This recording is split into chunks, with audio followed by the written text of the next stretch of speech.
afternoon, everybody. Welcome, everyone. Goglings, Gogorifics, Gog, peoples of the world, unite. I hope everyone is doing well and is looking forward to our session today. It is episode 297 of Pen and Pixels. It is Talisman Adventures, and I am your host, Arvin Elleron. This is the show that focuses on story and narrative in games, and this particular session is more of our sponsored Talisman Adventures campaign. We are sponsored by Pegasus Spiele, so thank you, as always, to the wonderful people at Pegasus Spiele for this amazing game.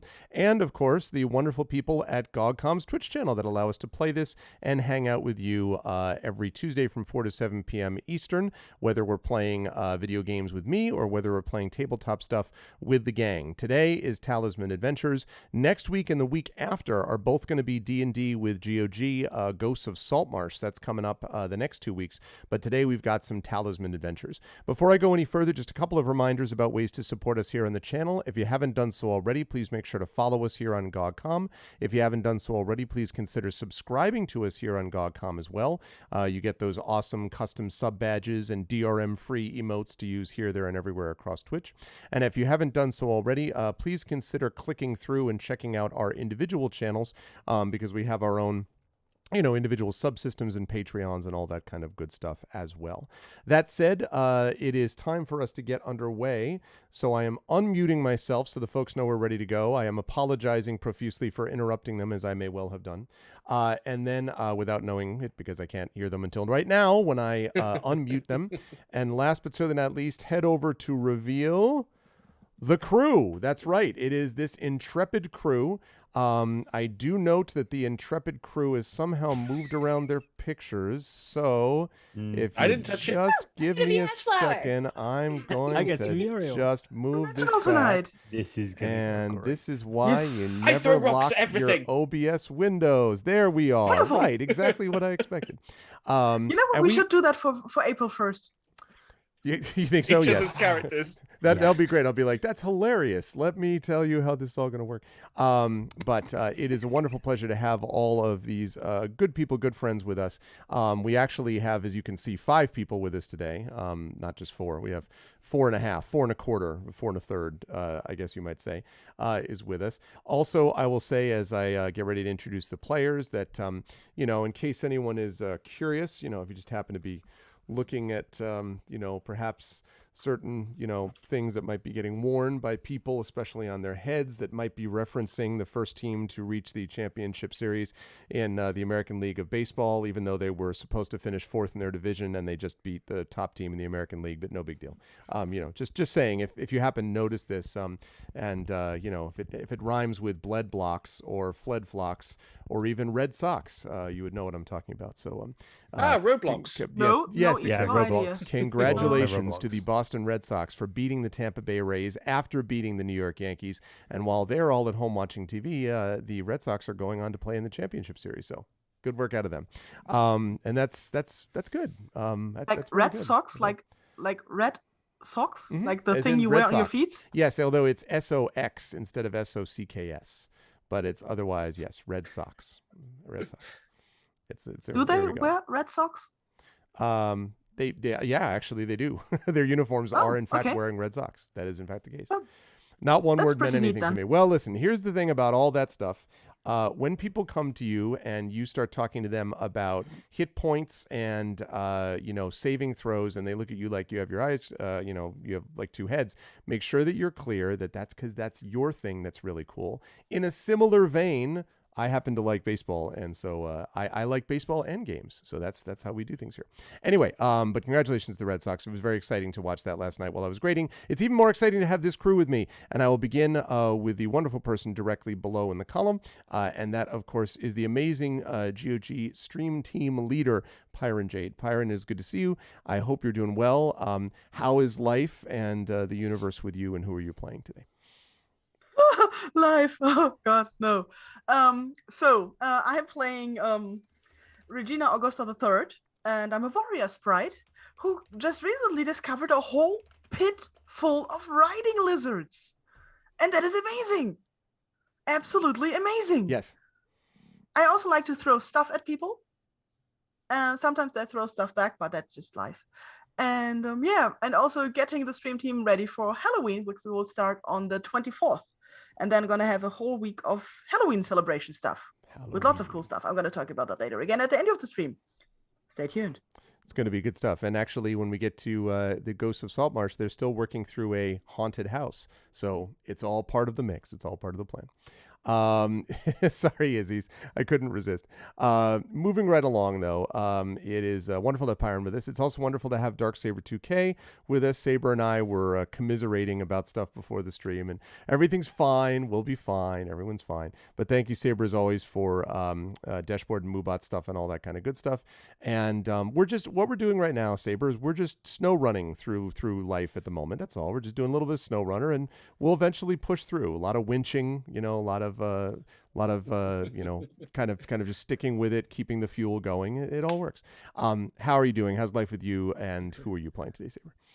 Oh, like you say, a bit of low-grade grumbling today, but it will pass. But one thing I have been finding is that life gives you lemons. Blow stuff up because I have a PS5. Nice, that's right. I gotta go check that out. For the last couple of weeks, I've got the weird controller. I was talking with the peeps in chat here about just how weird it is. There's many very excellent VODs I do recommend checking out on my channel if you'd like me describing various weird vibrations that the controller makes.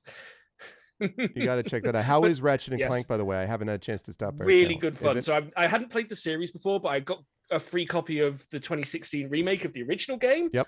Also really, really good. So I've finished that and I've moved on to the PS5 exclusive. And yeah, it's just so much fun. It is quite literally a blast. So many fun, crazy weapons. It's just like, can I use them all at once? And yes, you sort of can.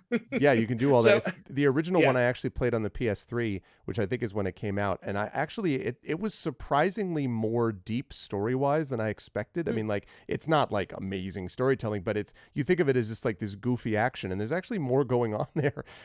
Below the surface. So anyway, I liked Ratchet and Clank on the PS3. Sorry, but anyway.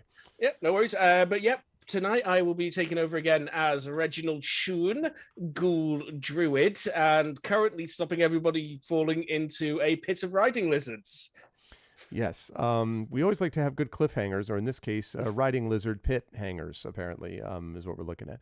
Always a pleasure to have Saber with us. Also a pleasure to have the amazing Peripheral Mike with us, of course, as Mike returns, having provided you that amazing, awesome video that you just saw at the beginning, as we talked about before. How's life in the universe with you, Mike? I see that the colors, you've got it on the gradual fade, so we've got sunset, we've got ocean tides, we've got any color you could possibly want provided in your window. How you doing, Mike? How's life in the universe with you, and who are you playing today? I like to cater to absolutely every color of the non-binary rainbow, so all of my friends and cohorts can know that I'm an ally and a friend to all. I'm all right. Weirdly, no major dramas or distractions this week, and I actually did a bit of a stream this weekend. It wasn't a video game stream, but it was a stream where I was setting stuff up so that I can actually start using stuff, because just out of shot, there is a spaghetti mountain of wires because I've been plugging stuff back in to actually start getting back into streaming. So watch this space and then maybe some news. But for tonight, I will be playing as Ashflower, the Laywalker assassin, who occasionally likes to maybe nudge people off of the corporeal kind of scales, if you will, because balance in everything, but sometimes people need a little bit of a shove. Preferably, however, not a shove into a pit of riding lizards, which I'd actually forgotten about, so I'm interested to know how this goes. Yeah, I'm interested to see how everyone handles it too. It was very much then the lizard pit. But always a pleasure, of course, to have Mike with us playing Ashflower, and also a pleasure, of course, to have Tasty Chai with us, who I still continue to marvel that we were actually able to play the session with you last month. I still don't entirely understand how you were able to manage that, but I gather you're feeling a little better now, although probably still very tired, as is the tiny human that you have with you is clearly tired at the moment also. So how are you, Chai? How's life been with said tiny human over the last month and so, and who are you playing today? Yeah, strangely, he's actually not the trouble. It's the toddler who's the trouble. Oh, interesting. She's really having a hard time, not because there's another tiny human, but because mom doesn't have her full undivided attention all the time now. Mm-hmm. So that's been a bit of a struggle, but everything else has been fine. And technically last time I only played 2/3 of the session I mean, because I had to still. bow out. But I'm feeling much better now. I can go upstairs without passing out, so I'm feeling really good about that. And pretty much mostly recovered, just tired. Kind of like this guy. He's a little milk drunk though. I'm not drunk, just him. Anyway, today I am playing Mariel, who is an elven prophet. And apparently there's a lizard pit that I need to learn about because of the whole bowing out thing that happened last time. Yes. We will talk about this during our recap, but it's a pleasure to have Tasty Chai and Little Asleep Milk Drunk Human with you. Pleasure to have everybody. Chat, let's get to it and talk about what we did in our last session. As many of you will remember, let me fire up my Cavern of Lost Souls and Goblin's Cave soundtracks. There we go. In our last session, the party has come to this place because they are trying to track down a particular issue that is going on in the village of Dewberry, mostly concerning the fact that a lot of Dewberry's villagers, specifically the miners in Dewberry, have been turned into toads. And when the party went in to find out why all these miners have been turned into toads, what they discovered in this cavern, after some difficulty getting down to the place where they needed to, there was a mine cart involved, there were some ropes involved, there was some ghouls being dragged along behind mine carts involved. There was a lot of that sort of thing. But at the time, once we got to the end of that, what they discovered is that there was actually the Toad King, who is magical in nature, and who had has this cavern of diamonds, which are supposedly the Toad's items. And whenever someone tries to take a diamond that is not a toad, the Toad King will then turn them into a toad, because how dare they take away the diamonds from the toads. The problem, though, is, so the party, has that to deal with, but the Toad King has promised to turn all the miners back into humans if the party can help him with a particular problem, and that is that the toads have been having problems with incursions from these dragon-like creatures, who it turns out are kobolds, who are continually coming into the caverns and taking their diamonds and attacking the toads' people, and for some reason seem to be immune, from what he can tell, to being turned into toads themselves.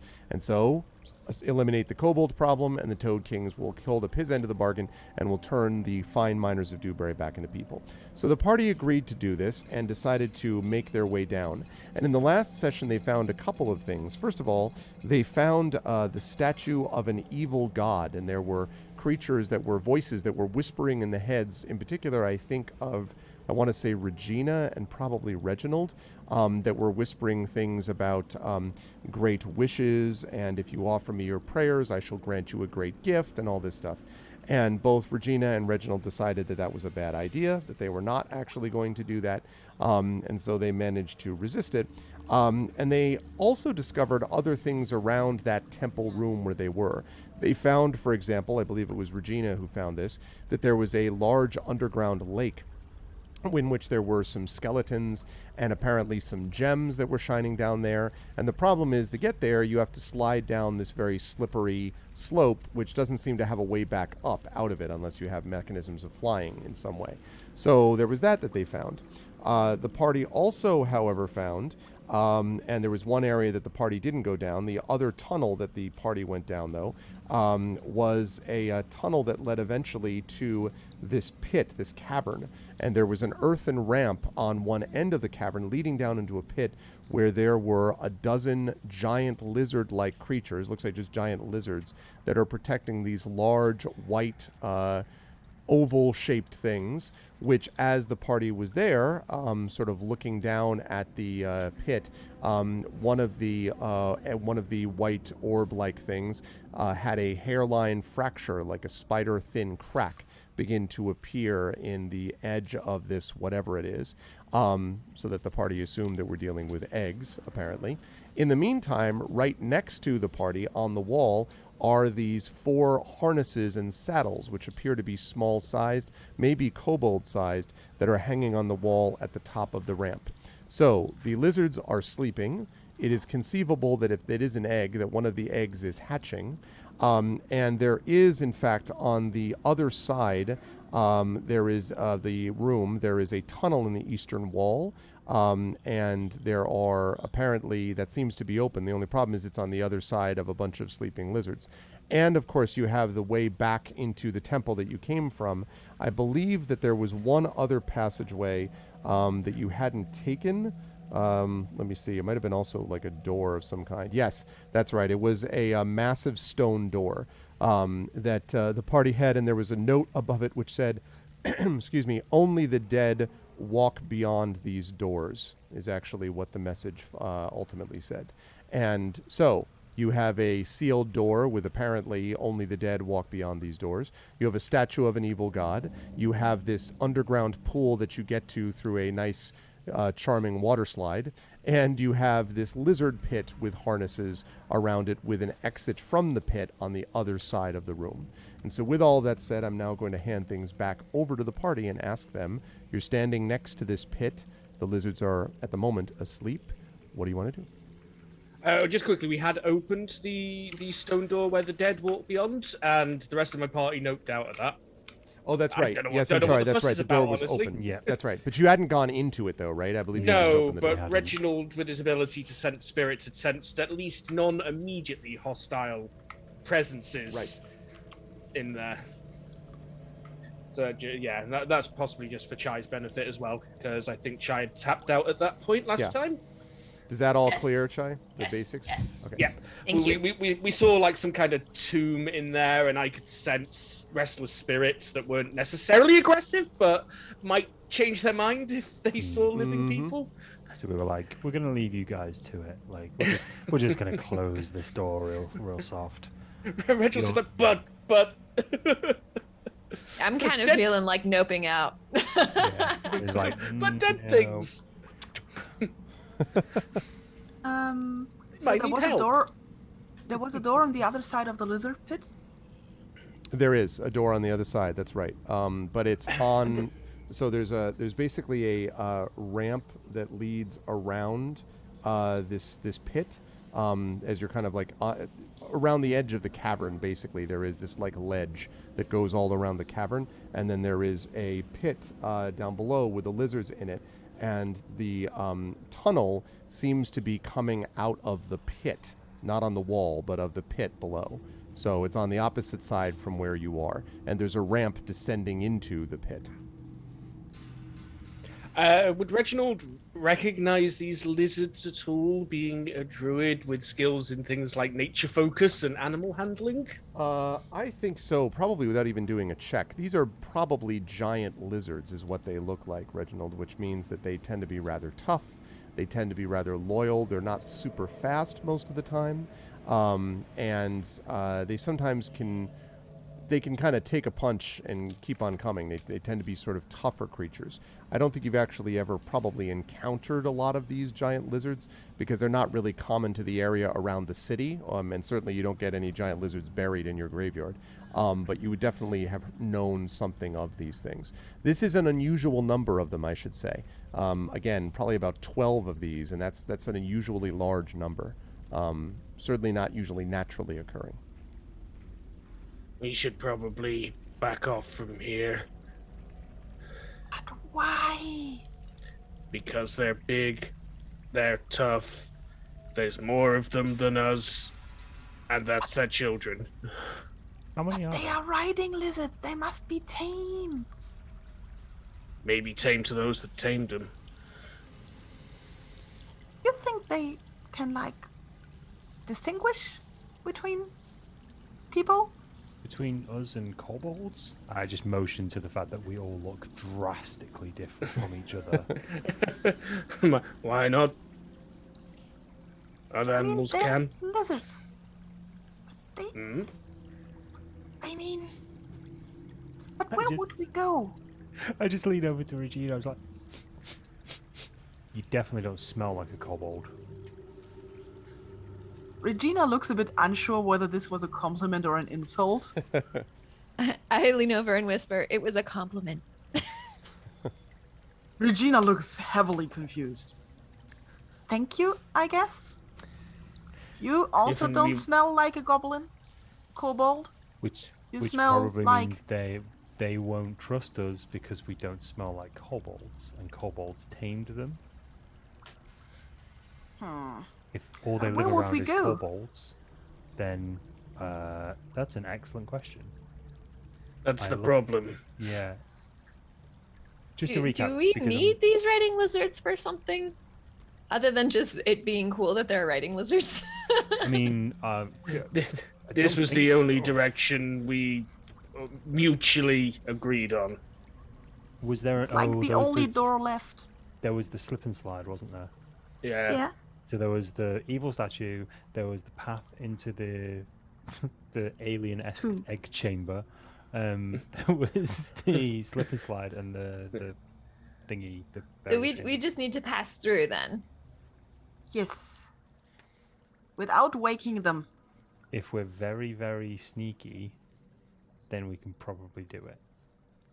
Shoot, well, if they were awake, I could talk to one, but they're already asleep, and so we kind of don't want to wake them up to talk to them. I mean, that's that. Maybe can't we make them sleep more? Someone else can, because this person Do does not you- have spells. Ashlar just looks deadpan at Regina. Do you mean kill them? Yes. But no, I thought you meant No. like sleep, like the sleep. If I cannot spell. ride them, they can just be dead. You Wow, wake that's that a- nest up, I that's- think we'll be dead. That's a strong reaction. You know how difficult it is to get a riding lizard? And the riders of these lizards are dead. And apparently nobody else is allowed to ride them. So, We don't know they're the riders. Yeah, we don't know they're the riders. We This- broke this- into a random room full of kobolds. and they're all They dead could- suddenly. They I could don't just know be what the- happened. Ashlar's just like, I know what happened. They died in still- very painful ways. And one of I them mean- ate my scythe. One of them did eat your scythe. That was very interesting. Now I have this stick. And now you have a stick, which has proved arguably more useful than your scythe. Agreed. I wish I was making that up. It's true. For those of you who Fact. missed the last stream, shame on you and catch up on the VOD. But yeah, after having the metal of my scythe eaten by a kobold counterattack, I have now started using the stick to test for traps, making it 100 times more useful than it was as a melee weapon for a mage. It really has. Yeah. Mhm. It really I has. look around for lizard food. I mean, they need to feed the lizards something. Maybe there's a sack that says, "Feed this to the lizards." Let's see. Are there kobold corpses nearby we could just put near the lizards? There are not kobold corpses nearby. But they're loyal. We just decided they're loyal. They're not gonna Bye, eat but we their know own- where we left them. Any animal. Ashlar is just very serious when he says this. Any animal that's hungry enough will eat its owner, a living or Maybe- dead. Well, except Maybe. for boots. Maybe you Okay, could any like li- take. Any living animal, any animal that needs to eat.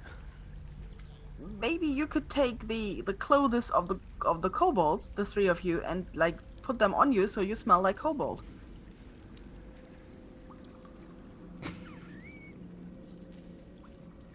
I don't dislike this plan. Just hold up Maybe the tiny, you the should tiny loincloth of the check. kobold. Just like Maybe you And should we check don't have there's to put actually them a way on out. properly. We could just like strap them to us. I just drape one over an antler. Yeah, like that. Just like that. There you go. I basically look like a clothes horse. If you really think the lizards are intelligent, and apparently you think that, carrying around their dead masters might not make the best impression. Hang on. Which side of this idea are you on? Because you started out suggesting Which I want to get through that door. They could be quite friendly to their masters until they get the smell of blood. I feel like we're far too thinking too much about the lizards' brains. I could go Like ask how the the lizard spirits. Lizard brain. I think we should like I'm less concerned get about some the lizard food, brains. I'm less get through concerned there, about and if the brains lizards wake than up, we throw more the food concerned to the about other their side of the claws. room, and hope that the lizards go after the food. I don't know about the we when it comes to throwing. Okay, I throw the food. Yes. Okay, well, first of all, we need to ascertain whether or not there is food. There is food, yes. I'd like Regina to make a. I'm going to have you make a notice test for me, please. And so this is one I think that would be based on sight as a focus. So the question is, do you have notice? Yes, I do have notice. And do you have sight? Oh, I only have notice with wits for senses and insight for intuition. I don't have the focus on sights, if that is a focus that exists. Well, thanks to the handy-dandy skill check flowchart given to us by one Pyron I can tell you then that means that you're rolling 3d6. And again, chat, for those of you who are new to this system, this is a d6 system that allows them to roll 3 dice. The last die is what we call a Kismet die. And certain good things happen for the players on a 6. Certain not as good things happen for the players on a 1. Also, they have what is called light fate, which can make adjustments to this. Everyone here starts with, Muriel starts with 1 light. Ashflower, because of a special skill, starts with 2. Reginald starts with, I think is back up to 1 light fate, I believe, Reginald. And I think it is Regina has, now I had you listed as having 3 light fate, but that stuff doesn't carry over. So I think your starting one is probably 2, right, Regina? I think so. You're at 2 light fate, and I am starting at 4 dark fate. Not that I could ever imagine that would ever cause a problem for the players in any way. I mean, I'm sure that'll be fine. So I roll 3d6 at +1 for wits, but not +3 because I don't have the focus. Right. Wonderful. 13, and I've got doubles. Okay. Let me see if that pops up. Oh, because I didn't have my thing up there. Don't you get a light fate too? Because you got a 6 on the Kismet. Oh yes, and I also get a light fate. See, up to 3, everything's fine. Okay. So. Thank you. I would have missed that. Let's see. So I would say, so I would say that's because we got doubles there too. So I would say that is a great success. And so not an extraordinary success, but a great success. So I would say what that means is that as you look around, you can determine that there is food, but it's food that appears to be down basically underneath the lizards, that they're essentially sleeping on what's left of the food. They eat a bunch of it, and then they wake up, and then they eat some more, if you had to guess, and then they fall asleep again. So there are no bags of food or anything like that you can find up around the pit. Most of the food seems to be down below, hanging out with the lizards. Or maybe, in the lizards' stomachs, I guess. They sleep on their food. That's the life. Truly a different, a different world. Yeah, it's the best life, I have seen people in taverns sleep on their food. Yeah. I also like to sleep on a fried chicken. You're not worried people might think you're some kind of appetizer? Why would they think that? I don't look like a chicken. I don't know. Some the folks do strange things to food. Probably because you don't smell like a kobold. Yeah. But does she smell like chicken? No. Ashflower doesn't really answer. He's still thinking about fried chicken. Is this like a joke because I have wings? Absolutely not. But no. Okay. No. Okay. Okay. Cool. Cool. Okay, so now the question is, do we gamble and try waking one up so I can talk to it and persuade it not to eat us and to let us pass? Or do we just try to pass? I think that should probably be plan B. I think it should also be plan B. I'm just worried about them being mad when they wake up and less receptive to speaking. But are they going to be less receptive to being woken up? This is true. Either way, they're waking up. Yeah. So either way they're waking up. So I reckon we try and sneak past. If that fails, then we push you in front. I mean, you try and persuade them to not eat us, and definitely don't look behind you because we won't be running away into the distance. Going, you got this, Muriel. Okay. That doesn't sound shifty at all. Let's do that. No, absolutely not. Cool. You can trust these antlers. I take one of the riding equipment just in case. Okay. Maybe one of them wants to be ridden after Muriel talks to them. You know, maybe Okay. one of them is like, I'm lonely. Or so. I mean, I might not wake any of them up. Like, it's possible that we could all roll well. That is conceivable. I love how like nobody thinks that that's I don't reasonable. understand why Mike Yeah. immediately starts Do you realize- mocking that concept. Yeah, like, I just like, no, Yeah, that well, never happens. Like, one of us okay. always falls over. So I take one of the whatever it is in English, the bitey things for the faces. I take one of those. the Okay, bunny- I'll sneak. That's, Oh, the yeah, that's what- Brittle. the bit you're Yeah, the talking about. bit. Yeah. Brittle, bridle. The bridle, yes. The bridle also. goes over the nose, and then Bridle- the bit goes bridle The over bit is a is what word. you actually chew. Yeah. Yeah. So the whole thing.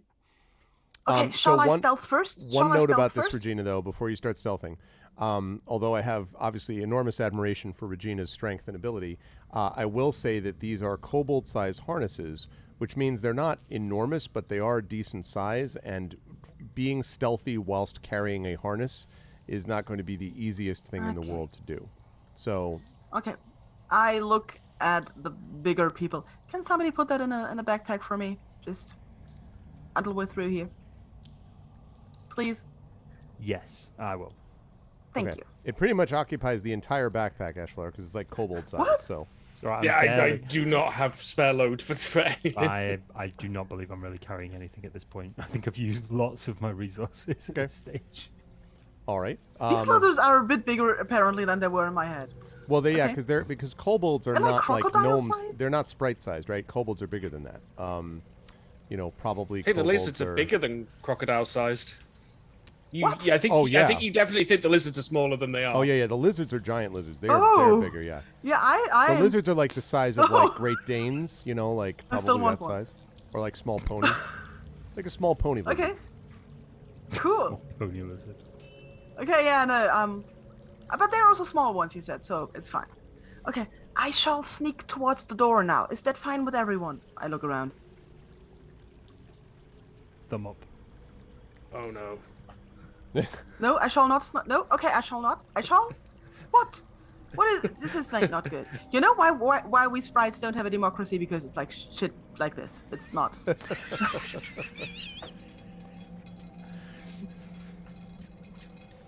So if I don't sneak first, so then Ashflower sneaks first. I'll sneak No, first. also I don't not. mind. Yeah, I don't I'm mind. not gonna be able to sneak past them. We could carry you. That would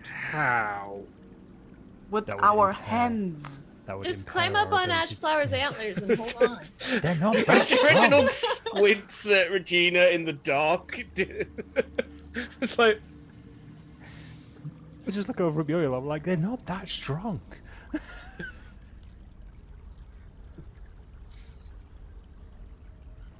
Okay. No.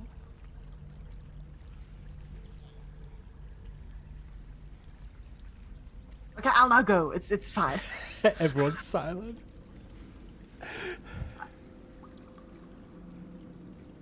also, I call dibs on going last. I am not being stuck in the middle of this.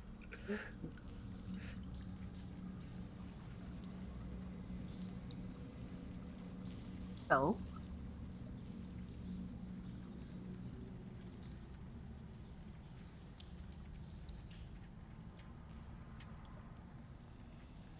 Mm-hmm. Yes. Yes. Nope.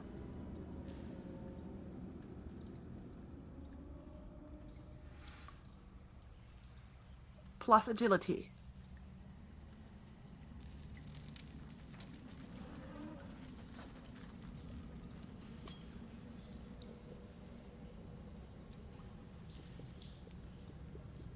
Yep, I'm. Yep.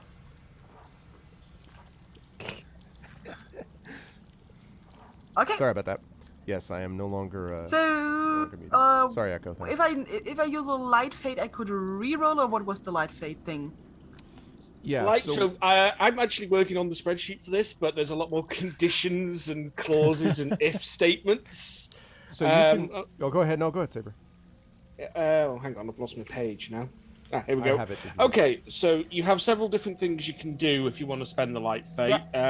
You can decide before rolling if you want to add a bonus die to your roll, but you can only pick 3 of those, and you still have to keep the Kismet die. Okay, gonna do So that. I think. That's roll. good. You roll 4, keep the Kismet, drop whichever one you want to drop from the other 3. Let's do that. I would like to do that. I would like to use a light fate. Okay, but before you do, just to make you aware, you can roll the check, spend a light fate to re-roll one of the dice, including the Kismet die. Well, that's better, isn't it? It is. It's approaching the same result from different ways. Yeah.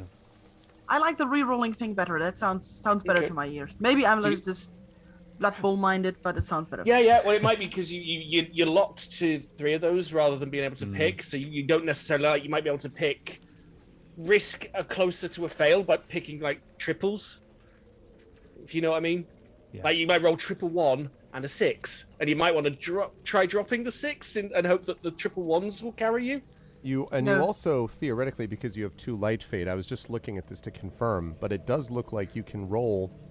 You can only affect a die roll once for a light fate, but there's nothing that says that you can't add a die roll onto it in addition to affecting a die roll. So you could spend a fate to add a bonus die to the roll, and also could re-roll one of those dice if you spent 2 light fate. As long as the roll's a success. Correct, yeah. If it's a fail, then you can't go, I re-roll to a success. And then you drain everyone else's light fate forever. No, I'm just kidding. Okay, that sounds like I should do 4d6. I'm gonna do 4d6 now. Come on, let's do this. Okay. 4d6 plus agility. Here we go. Light fate spent. Okay, that's... Let's see. So not as good as I hoped, because I would now drop a 2, and that would take me down to 13. That's right. Which is not enough. Which is not enough. So I would now spend my second flight fate. That's right. But I can't because it's not a. But I can't because it's not a success. Actually, that's correct. Actually, no. Actually, Saber, after you roll for a test, you can spend a light fate to re-roll one of the dice. It doesn't say about it being a success. If you look at the top of the "Can I spend" fate chart, PC spend is not allowed on a failure. Oh. So you can try and re-roll a success to make it a great or an extraordinary success, I believe is the intention there. Oh, I see. Right, but you can't turn failure into a success. Well, hold on though. But the thing is, though, I don't understand why. What I'm trying to figure out is why would they even give you though a choice to spend a light fate to re-roll one of the dice if you can't do it on a failure? Like what? So you can make it even more of a success or something? Yeah, so you can potentially try and turn you can try and roll a double or a triple, depending on what you've rolled then, as long as you've been successful. Interesting. Okay. All right, well then... That's how I'm reading it. Yeah, no, I think you're probably right. I mean, some special abilities may allow you to spend light fate when tests a failure, blah, blah, blah, blah, blah. You can spend light fate once for any given opportunity. Okay, well, so probably you could only do one or the other anyway, so that's fine, because it's a given opportunity. Then I'm going to drop a 2, and it's a 13. Okay. Right? This is why the flowchart's taking a while. Yeah, that is no, I can imagine. So, okay, so what that means is that is a failure. So, Regina, as you're making, and I should ask were you going down into the pit and flying over, or were you going around the ledge and then try to let yourself down on the other side of the pit? How are you doing this to stealth past the lizards? I have seen chameleons eating insects. I'm not flying over those. Okay. I'm taking the long way around, but with my focus on getting to that door. Okay. So then I would say when you get to the other side of the door, or the other side of the cavern, excuse me, and you're about to kind of fly down, you turn and sort of are prepared to aha, you've made it to the other side. But when you turn, your wings brush against some loose rock in the wall, and the loose rock kind of and rattles down into the pit. And the down below, the lizards, and they sort of are bumping into each other and kind of moving around and shifting. They are not awake yet, but they definitely have been disturbed somewhat.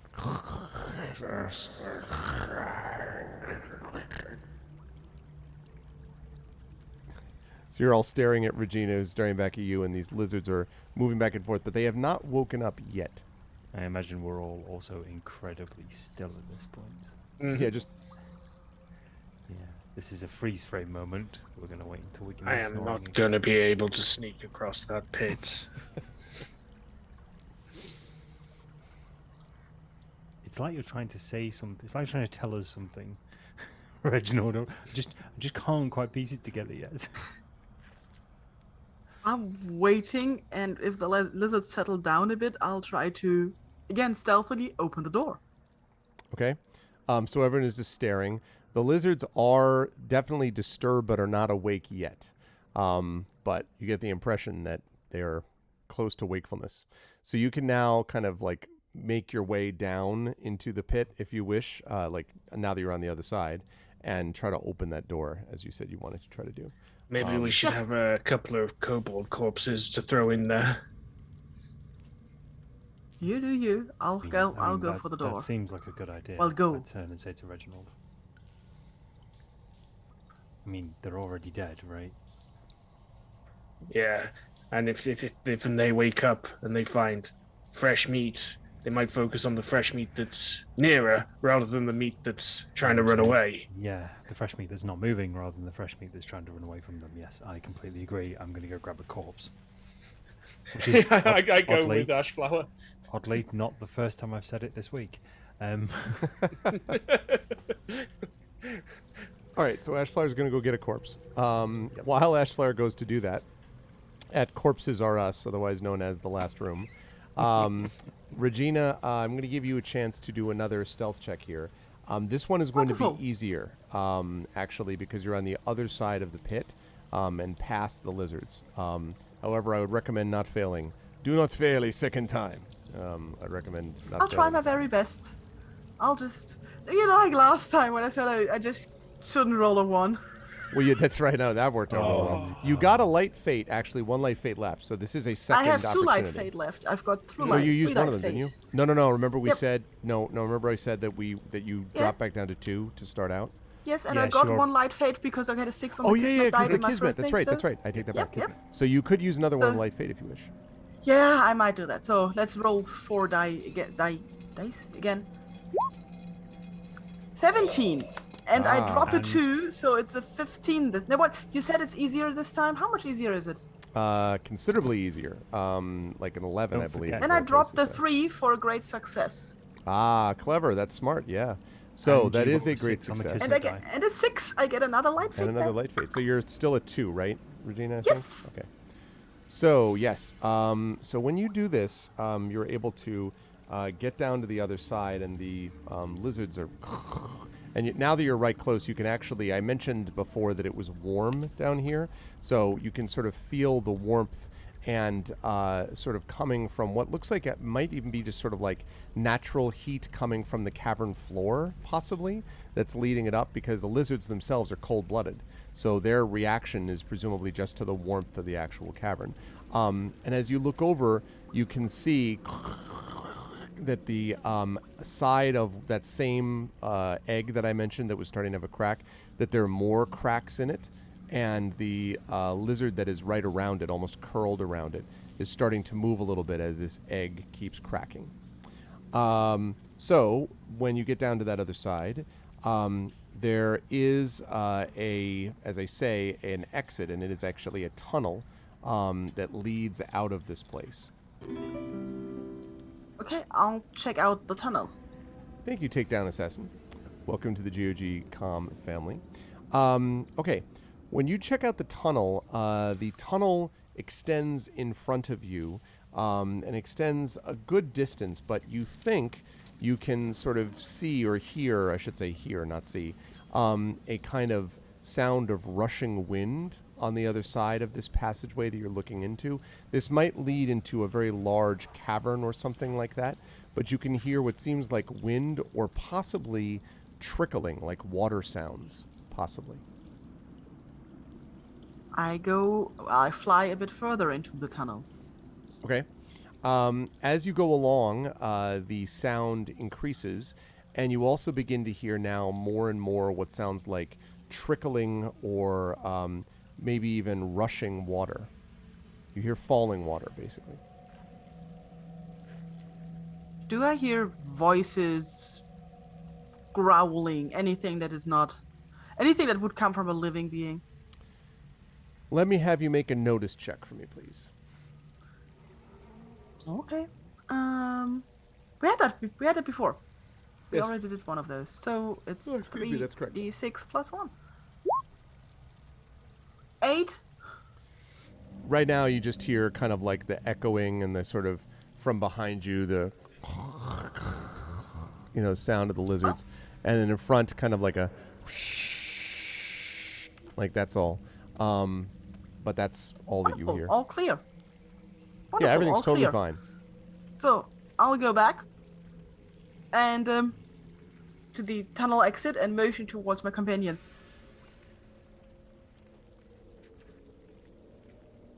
So, as I guess me and Ashflower are handling a corpse down the corridor, I just pause for a moment and go, where are the diamonds?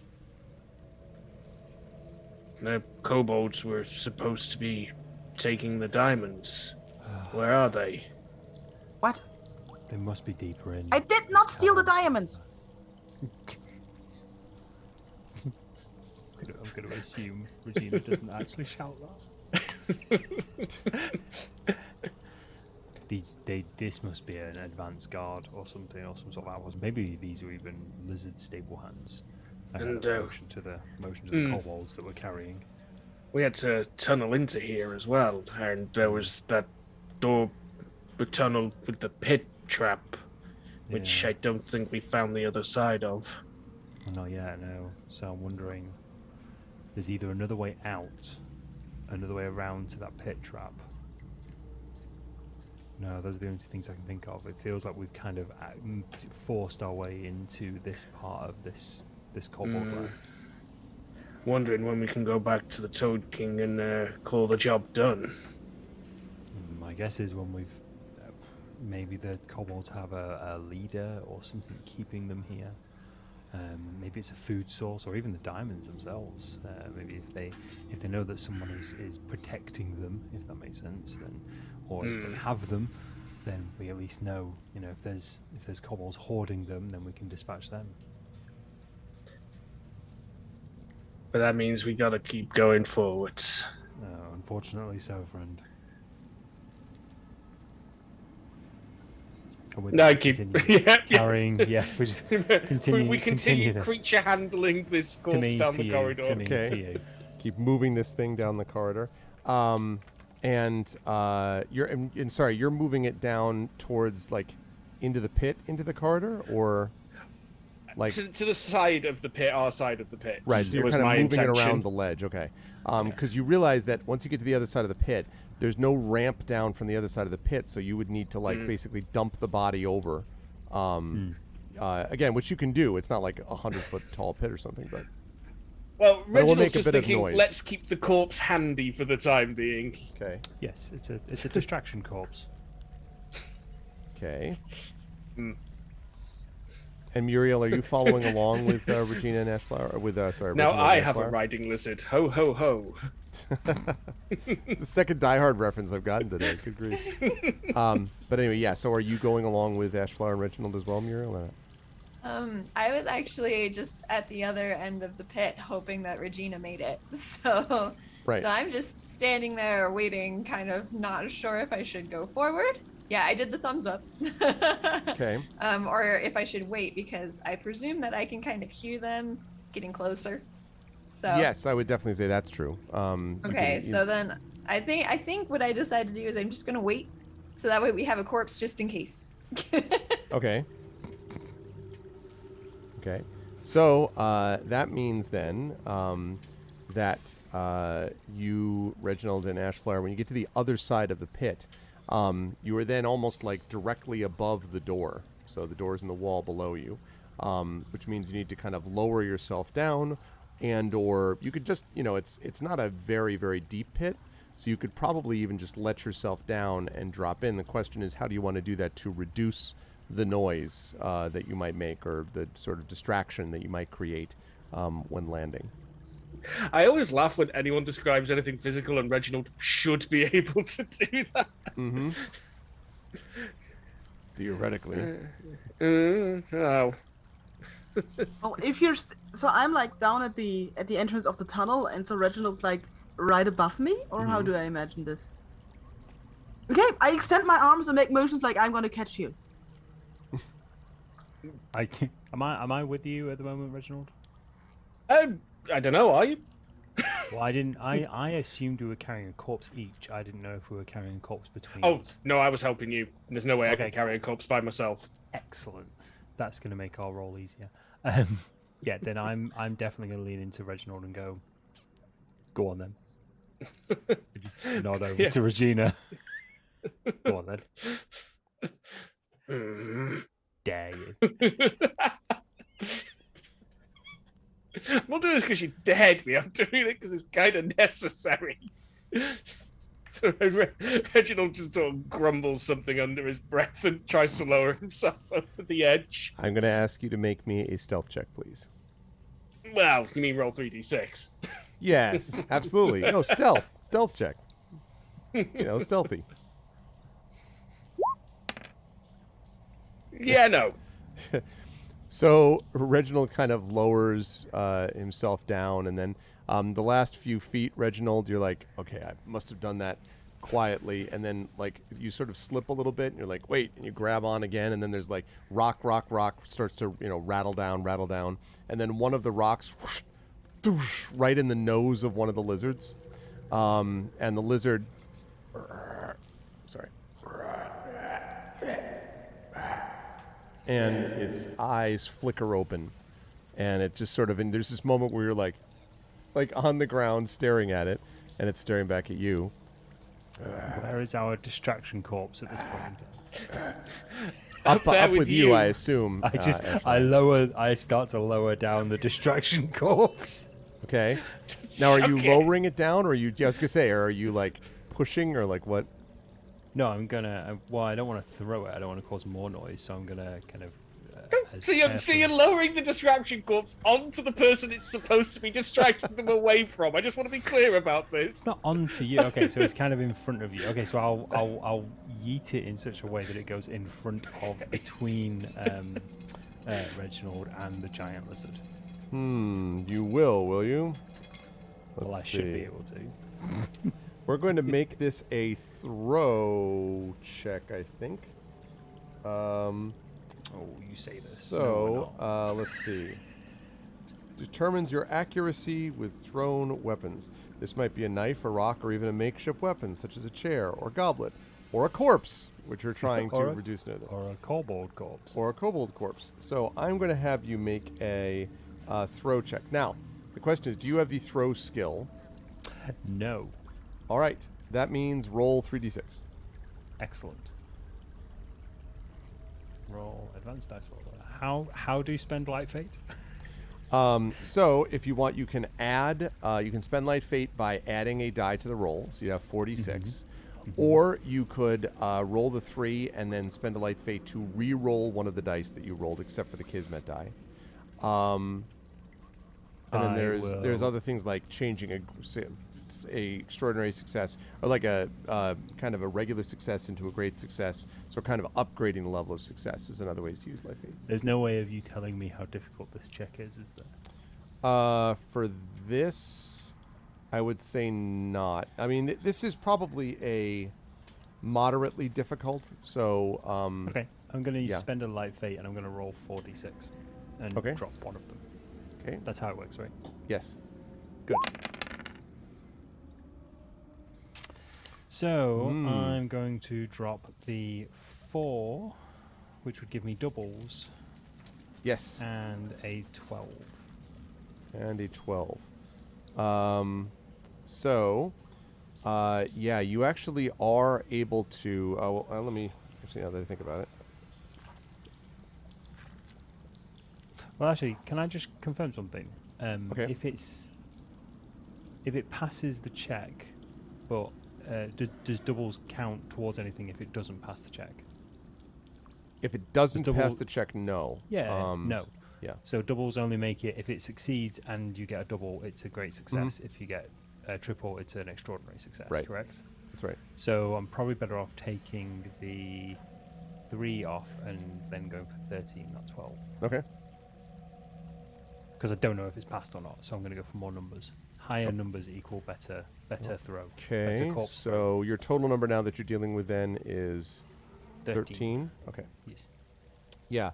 So I would say that you are, and you said you were trying to yeet it in such a way that what happened? So they went in front of Reginald, but not kind of on top of Reginald. Right. So yeah, there's this moment where Reginald's standing there, and then like landing in front is just this corpse that just hits the ground, and there's a moment where the lizard is like.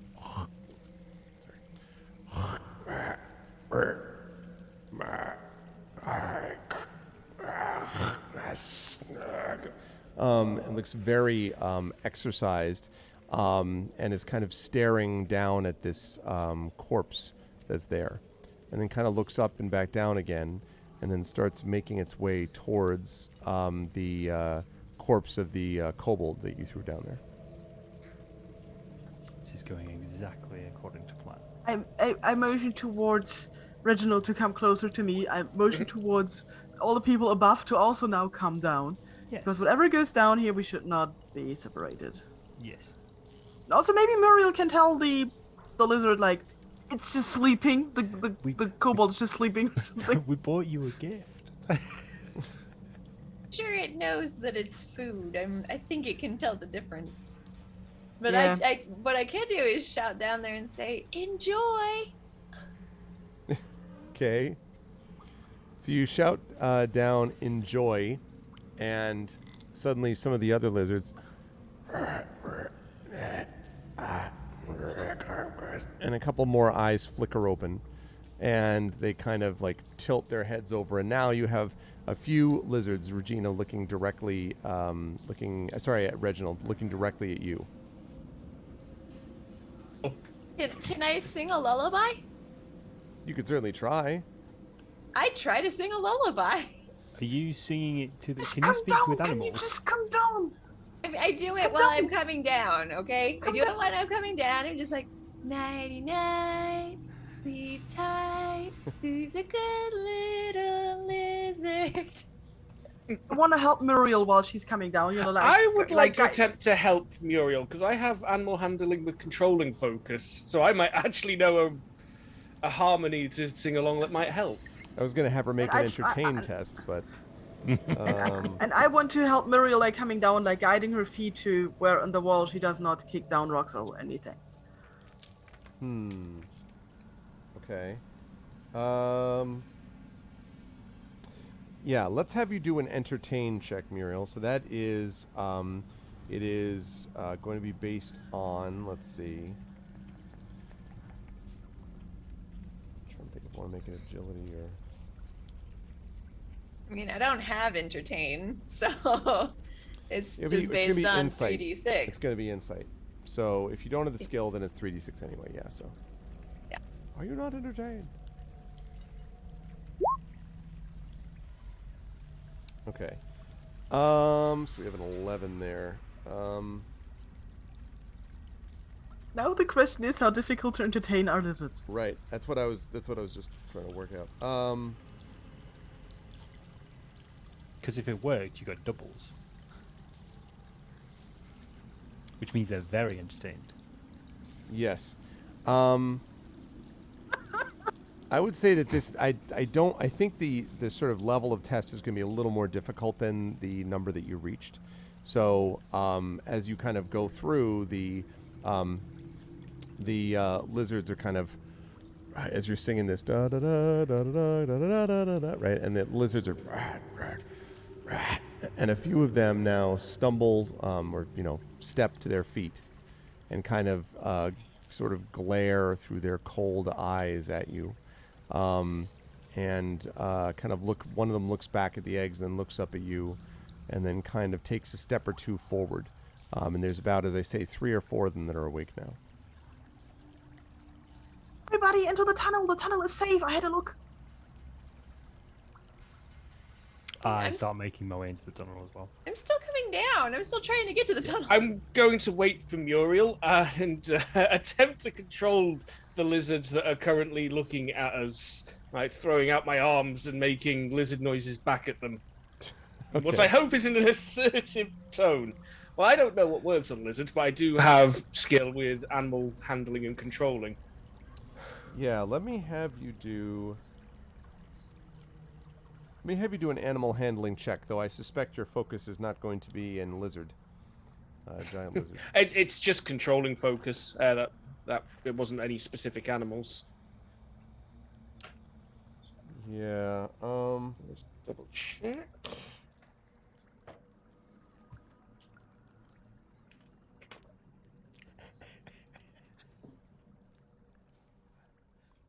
Yeah, I mean, Alright. animal Knowledge handling. of beasts. Yeah, knowledge of beasts as well as my ability to control and tame them.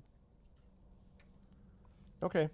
So yeah, let me have you make then an animal handling check, and I would say this is going to be insight because you're attempting to calm or train an animal. Yep. So, and then if you have a focus in giant lizards, or Just controlling focus. controlling focus. Okay. Yeah. Well, still, you have a focus in the skill. So that's 3d6 plus, that would be 3d6 plus aspect plus 2, I would say is what we're looking at. So you said it was an insight check, didn't you? Yes. Okay. I just noticed when I checked the rule then, I could potentially gain one of these as a follower out of this. Oh. And it's true that Boots, the ghostly dog, has been kind of like peering over, looking down at these creatures. So.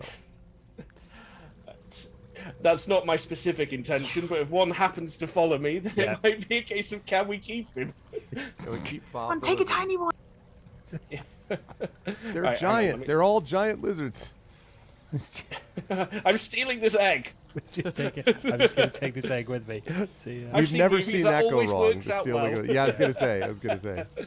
Okay, so 3d6 plus 5 I have now. 100% seen this Jurassic Park. I am going to spend a light fate at this point to give myself 4d6 plus 5. All right. So to be clear, you've got 0 light fate now, right? I do have 0 light fates, yes. Regina has 2 light fate, and then Ashflower has 2, and Muriel has 1. No, So- I have 1. Okay, because you used 1. I start with 2 and I spent 1. Right. Okay. So the Kismet's... Oh, interesting. Now there's a decision. Yeah. So the 3's the Kismet. This is what So I Regina have to just keep did, that. actually, right? Yeah, so the 3's the Kismet. I have to keep that.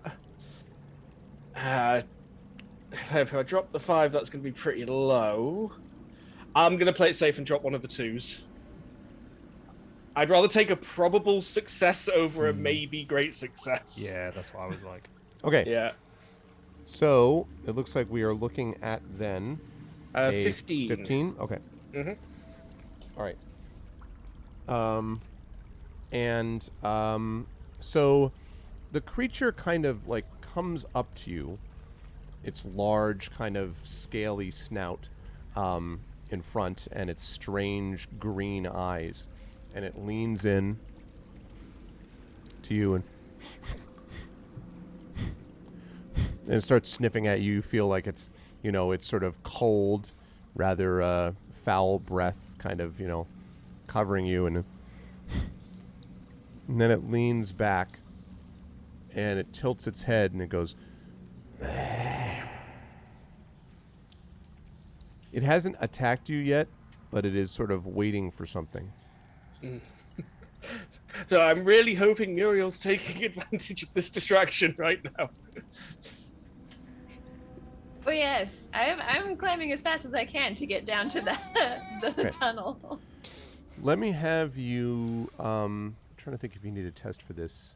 I don't think you need to, because you're not really trying to be stealthy here, Muriel, per se, right? You're just trying to make your way down. Yeah, so I think you're able to do that. So you're now down at the mouth of the tunnel, between the tunnel that leads out of this pit and the pit itself. I make way toward the tunnel. I Toward would my also like to my make very way towards the favorite sprite. Sounds good. I'm sorry, Mike. What'd you say? I was just say I would also like to make my way because the last thing I did was throw a corpse at a lizard. Okay. So you're also going to make your way. And Regina, you were heading down with them. Did you say? No. I wait for Reginald. Okay. I'll be the last one to go into the tunnel. All right. So Ashflower and Muriel, you make your way into the tunnel. Reginald, this lizard is still looking at, and now a few others have sort of woken. Yeah. So now you have 4 or 5 gazing at you in sort of a row. Like here's the visual is Reginald is the ghoul, right? And then there's just like lizards like in a semicircle around, just staring up at Reginald. I haven't seen Jurassic World, but I have seen the scene I'm sure everybody is thinking of at the moment. So basically I am doing that. It's like I've got my hands out wide like that, and I'm just sort of like going... I'm just backing off slowly as I do it. Okay. I like that, Triffid. Toss a corpse to your lizard. Okay. So you are backing up slowly. The creatures are sort of... It kind of tilts its head and sort of looks in, and they're I think watchful waiting would be sort of the way I would describe it. They're just sort of staring at you as you kind of slowly back up. You can definitely feel a little bit of the tension, and the egg behind them continues to crack, and sort of these spider cracks appear on the outside, and then there's and you can see one little green claw has just popped its way out of the top of the shell. And a couple of the lizards, the big ones, go over.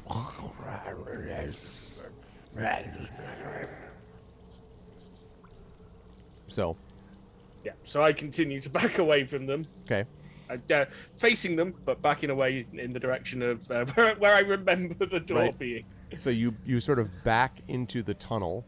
And the creatures are there, like sort of tensed, but don't leap at you. And now you're inside the tunnel, at least the first few feet of it. Regina, what about you? I follow. Okay. So when you go down into the tunnel, you head in just a little bit, and then there's more cracking sound behind you. And you see now that the lizard has turned around, and the lizards are actually looking at the egg that is clearly hatching. And there is a lizard, several like small little slimy lizard arms that have pulled their way out of the shell, and the claws are kind of ripping away at the shell surrounding it. Well, fortunately, they've got some fresh meat to feast on. It's true. And they'd be more concerned about their young now. Luckily, we didn't disturb the nest. Mm-hmm.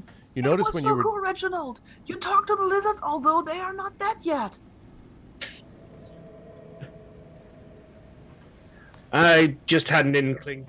I mean, I can't understand what they say as others do, but I can understand their behavior. I put my hand onto Reginald's shoulder and I just nod and say, that was incredibly impressive, my friend. You would do well even in the wildest wilderness with their skill like that. Reginald just collapses onto his knees. Incidentally, when you were down there, you noticed that glittering among the food, excuse me, and the debris and the bones in the pit were also some shiny things. You think you saw some shiny coins and gems, maybe a suit of armor even might have been down there, sort of buried among and along and among the lizards that were down there. And as you make your way, all of you down the tunnel, you hear from behind you. It sounds like a baby version of the giant lizards, and then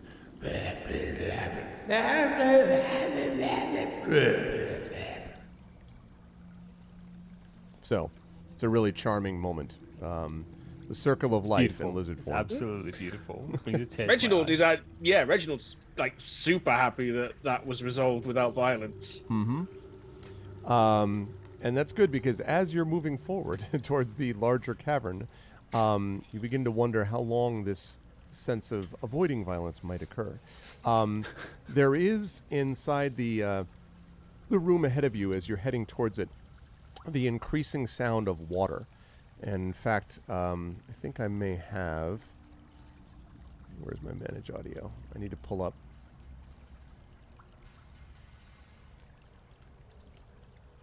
Let's see if this works. Do I have one? No? Okay, what about this?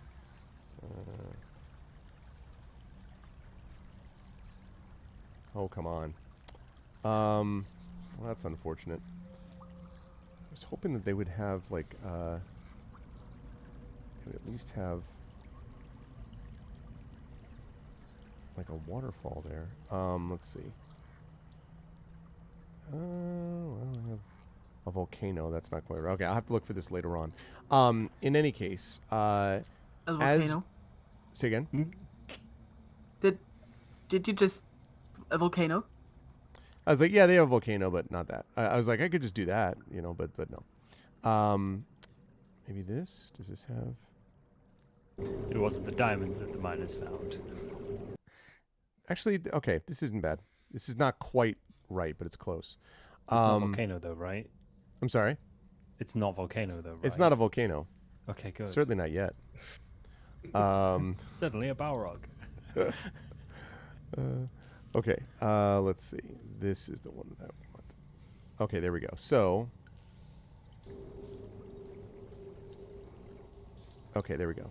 So, you hear the increasing sound of rushing water, and as you get closer and closer to it, you can see that this rushing water is getting louder and increasing. And thank you, love. Can you put that just on top of there? That's good. Thanks, hon. So there is this increasing sound of rushing water. And as you go along, you can see that you're heading towards a room where there's a lot of, like, echoing sounds.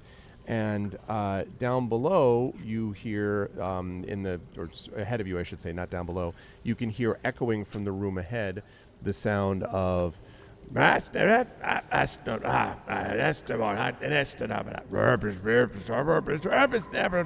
the sound of many voices chatting with each other. These are not animalistic like lizard sounds. They do sound vaguely like the creatures you've encountered before in this area, like kobolds, but many of them. And eventually what happens is you come to, as you're sort of heading along here, you soon see that actually you are heading quite literally towards what looks like a curtain of water. And in front of you is a waterfall, which is just flowing down in front of you. But there is clearly beyond it a much larger room from which these distorted sounds of talking are coming and yammering back and forth of presumably kobolds. So you apparently have come through a passageway that leads directly through a waterfall. We're the hidden secret behind the waterfall. Yep. How exciting. Secret is murder. The secret is adventurers. Murder hobos. So regularly hearing voices goes, guess we haven't broken their immunity. Otherwise they'd be going, ribbit, ribbit. Does it work on such large distances? I think it's more the object that's cursed rather than anything than the vicinity. Yeah, but I mean, like, giant toad tries to curse kobold. Doesn't work. Kobold goes away. Does he then needs to be recursed? Like, is the curse spent? Or does the curse stick? Just doesn't work. I think the curse sticks. It just doesn't work. Although I'm not an expert on curses, we should. I would not advise picking up a diamond to find out. That really would be the way to test this theory. Well volunteered, Muriel. I said that would be the way to do it, not that I wanted to test it. Well, that's one of us down. This party very much is, this is the thing to do. Someone else do it. That's been a whole adventure. I'm more of an idea ghoul. Yeah. I'm a background lay walker. I'm sorry. I'm an ideas person. Can I have a look around without, like, trying to stick my head through the waterfall, which might result in fatal results? Sure. Let me Smack. see also if... There, oh, perfect. I got one. All right.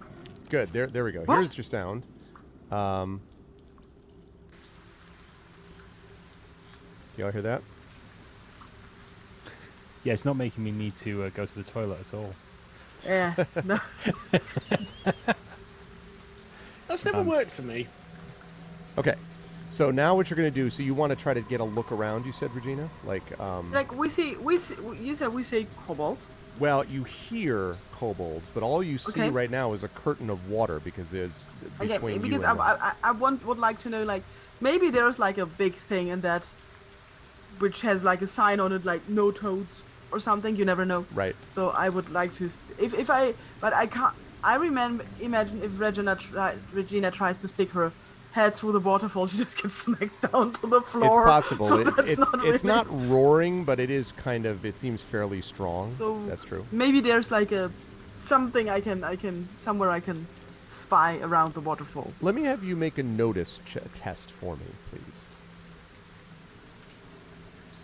We had that before. Yes, We had that we did that. today. We did that Yeah. earlier today. 15. Okay. So 15, I think, would be a standard success here. So, yes, what you see is you're not able to see anything beyond the water without sort of sticking your head down to it. But at the bottom, so if you imagine the passage comes to a stop, and there is just a waterfall coming down, and as I said, beyond it is this larger room. But right at the floor, right, basically next to the water, you see what looks like the top of a ladder. If you had to guess, this is a ladder leading down from the passageway. But the only way to get to the ladder, again, unless you're misinterpreting, is to go through the water. So you could go through the water and that would get you to the ladder. But that's what you think you see. There's a ladder. Yeah. Let's go do the ladder then. Ah. Oh, I am so exhausted. Maybe, Ashflower, I could sit down on your antlers again. Complaining about. Yeah, by all means. Like you can to sit- hesitate. You can sit on my antlers if you wish. I'm going through the waterfall, so hold on tight. Others could also Yeah. make this check that she just made as well. I didn't want to limit people. Like, you could also try to see if you notice anything else, but that's what you see. I don't know how to notice things, so I just let other people notice things and then move forward that way. Reginald's pretty decent at noticing things. You are very decent at noticing things. I'll take that. I may notice that there's nothing worth noticing. Okay, let's see it, Reginald, then. Okay. Wow. Mm. I think... Is that +4? Okay, that's the aspect. So it's still a great Yep. success. Yeah, Reginald, you see something else. There is a ladder, indeed, as Regina saw. What you did not, what she did not see, and what you see, is there is and this is not surprising she didn't see it, through the water on the top of the stairs, kind of with its back to you. And for first you're confused as to why, and then you think what it is that it's actually sitting on the edge of the ladder, like letting its feet dangle, is what looks to you like the back of a medium to smallish sized creature. Probably a kobold. If you had to guess, this might be a guard, but the guard is not looking in your direction, he's looking away from you. I grab at everybody. Top of the ladder. Kobold with his back to us. With his back to us, you say. Indeed. And our sound is masked by a waterfall, you say? It would appear so. Well, someone else jump off of that. Well, I've given you all the information. Off you go. I will make my way as quietly as I can through the waterfall onto the ladder and down the ladder. Well, no, he's in, No, he's Oh, he's, no, on top of the ladder. He's Oh, like, he's on top his- of the yeah, ladder. his- he's just where we are. the ladder is down on the wall, Mike, so basically it means that he's just got his Oh, feet I dangling down. misunderstood. Yeah. We Got it. expect assassin to grab the goblin and I was like, wait a minute. Clearly, what? we expect the assassin to have a brisk negotiation As and far come as, like, to a right. mutually beneficial agreement. If I could grab the just goblin ask- and get it into the waterfall. No, you definitely don't need to do that. I'll just take out my trusty kobold opener. And Regina, if I could ask you to maybe get off my antlers for a moment, that would be fantastic. And I'm going to. Yeah, already sneak up- feeling better. It's fine. Yes, yeah. Maybe not watch this bit. I'm going to sneak up to the kobold. All right, I'm going to have you make a stealth check, but you're going to be doing this at +2, in part because it seems that this kobold is not paying attention to what's going on behind it. So this classes as underground, correct? Yes. Oh, yeah. Okay, so I have a focus in wilderness, not underground, but I do have stealth. So does that mean I add my aspect? So, yes, so if you have stealth, that means that you're going to add your aspect, and so 3d6 plus aspect. And, of course, you have, let me remind everybody, you do have a light fate remaining that you could always use. Oh, yes, I know. So I'm not going to spend the light fate on it. So I have 3d6 plus my aspect plus 2, you said. So I'm treating it as though I have a focus. Yeah. Because you said I'm doing this at +2. You're doing it at +2. That's correct. Yes, because Yes. of that's on, right, I'm sorry. Right, that's on its end, not yours. It's because it's not paying attention. So, yes, that's right. Excellent. +2. Yep. I'll just do it as 3d6 plus 2. 19, but a 1 on the Kismet die. Yes, a 1 on the Kismet die. Ooh, I have to double check on a failed, or not a failed, but on a. I was going to say. When A you fail the 19 test, no, I'm just failed? kidding. No, it's a He success. eats your but I do weapon. Jesus. But I want to double check about the Kismet die though. The waterfall is made of kobolds. Just kobolds all the way down. Well, it comes out of kobolds, but it's not kobolds. Right. It's not a waterfall. Not a waterfall. Okay, let's see. This definitely doesn't smell like a kobold. Just a Right sec. now, nothing can smell like a kobold because it's all getting washed by the waterfall. That's quite true, actually. Right now, the waterfall smells like a kobold. Kobold waterfall. Okay, so.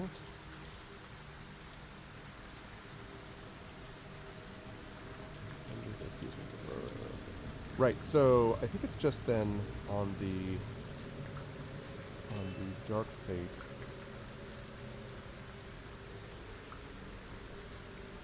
Yes. So yes, point of Dark Fate. Yes, good. Good to know. I will just put that aside for later use. Okay. So so you, however, do succeed. Having said all of that, and you sneak up on it. You are now right behind it. So there's this. I really love this image, which is that basically Ashflower is standing in the waterfall, right? So the water is just flowing around his antlers and his body, and he's standing there with his knife. And there's this kobold, and for sure, the kobold is like.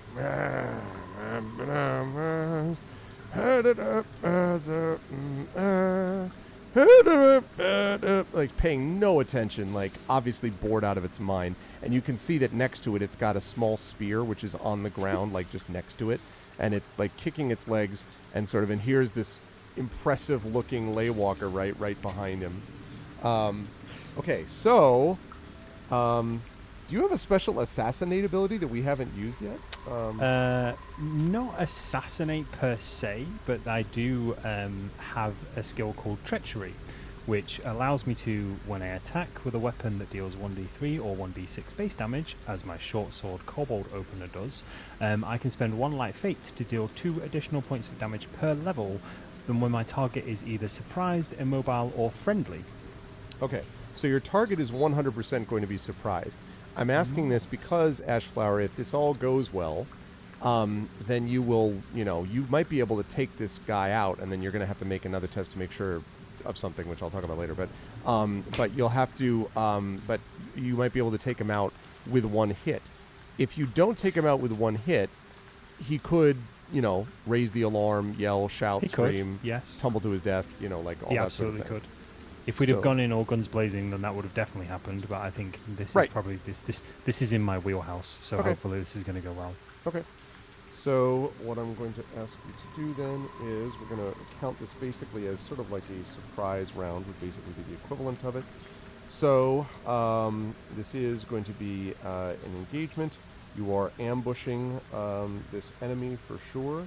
So, let's see. Having ambushed them, it means there will be surprise. Yeah, I'm just going to say that they're completely surprised in this particular case. So that means that each player character, well, just you, because you're the only one behind them, can make one attack with a +2 bonus to your test, and a standard success will become a great success. Okay, So I need to make some notes because this is a lot of numbers all of a sudden. Yeah. Sorry. So I get a +2 bonus To your because test, I'm because these enemies are surprising them. completely surprised, yes. +2 for surprised. I really hope this works because there's a lot of numbers that I'm going to have to add up here. Surprise. That's the idea. Just add a bunch of numbers. Pretty much, yeah. So I add 2 for surprise. So it's a standard attack, but I add 2 because they're completely surprised. That's correct. Excellent. So on the handy dandy flowchart, as far as I'm aware, making a short sword attack is roll 3d6 and add my aspect, which is my agility. Yep. And I add +2 already because I have a focus in small blades. That's right, and an additional +2 for Excellent. the being completely surprised deal. Excellent. 3d6 plus my aspect plus that. So just for everyone's counting at home, this is 3d6 plus 10. Which is a 20 and a double. Okay. So that means I really that- hope this hits. Yeah, you were going to say, oh no, it definitely This is a great success. This is the So- god Kobold, not an actual kobold. Correct. You're attacking exactly. It's capital K-O. Yeah. Kobold. Now I have a kobold. Ko. All right. So your attack is a complete success. So you will deal full target damage on your target. Your opponent does not get an action. So what we're going to see now is how much damage that turns out to be. Marvelous. So my damage, I will spend a light fate to do extra damage. So I have 0 light fate. So my light fate. So I deal full damage, as in I still roll damage. That's not like the D&D. You do full damage, like max damage. That is correct. Yes. Yes. That's right. Okay. Excellent stuff. So for the benefit of people keeping score at home, short swords are 1d6 plus 4, I believe. Yeah, should be 1d6 plus your physical damage modifier, Oh yes, sorry, 1d6. Yes, plus my physical damage modifier, which is probably 4. is 4. Yeah. Yep, which is 4. 1, 2, 3, 4. Plus 2 per level because of my treachery, so that's another 4. Trying to decide if I'm going to use a. Oh, Oh, I do apologize. it's all right. I mean, you could do what you want. You could do something. No, you it's all right. wanted It's to all right. It after we doesn't roll matter. that. I don't think they would do it anyway. Okay. So, right. Okay, so you have done a total of 10 damage. Wow. So its armor will deduct 3 of those points, Mhm. and you'll be happy to know that its life total in this creature is a 7. So Nice. you just like literally take it out. Just. So Just to the hilt, just immediately through the back of its neck, and the All right. kobold just starts to crumple to the ground. yes. So now which I this is the assume part where I is gonna said be the next bit. So Yeah, right, here's about the that. next bit. So the next bit is what I'm going to need you to do is I'm going to need you to make a test to keep him from toppling to his death into the cavern below. Mhm. So to do that, I'm going to have you make, let's see, not this one. I think I'm just going to have you make, trying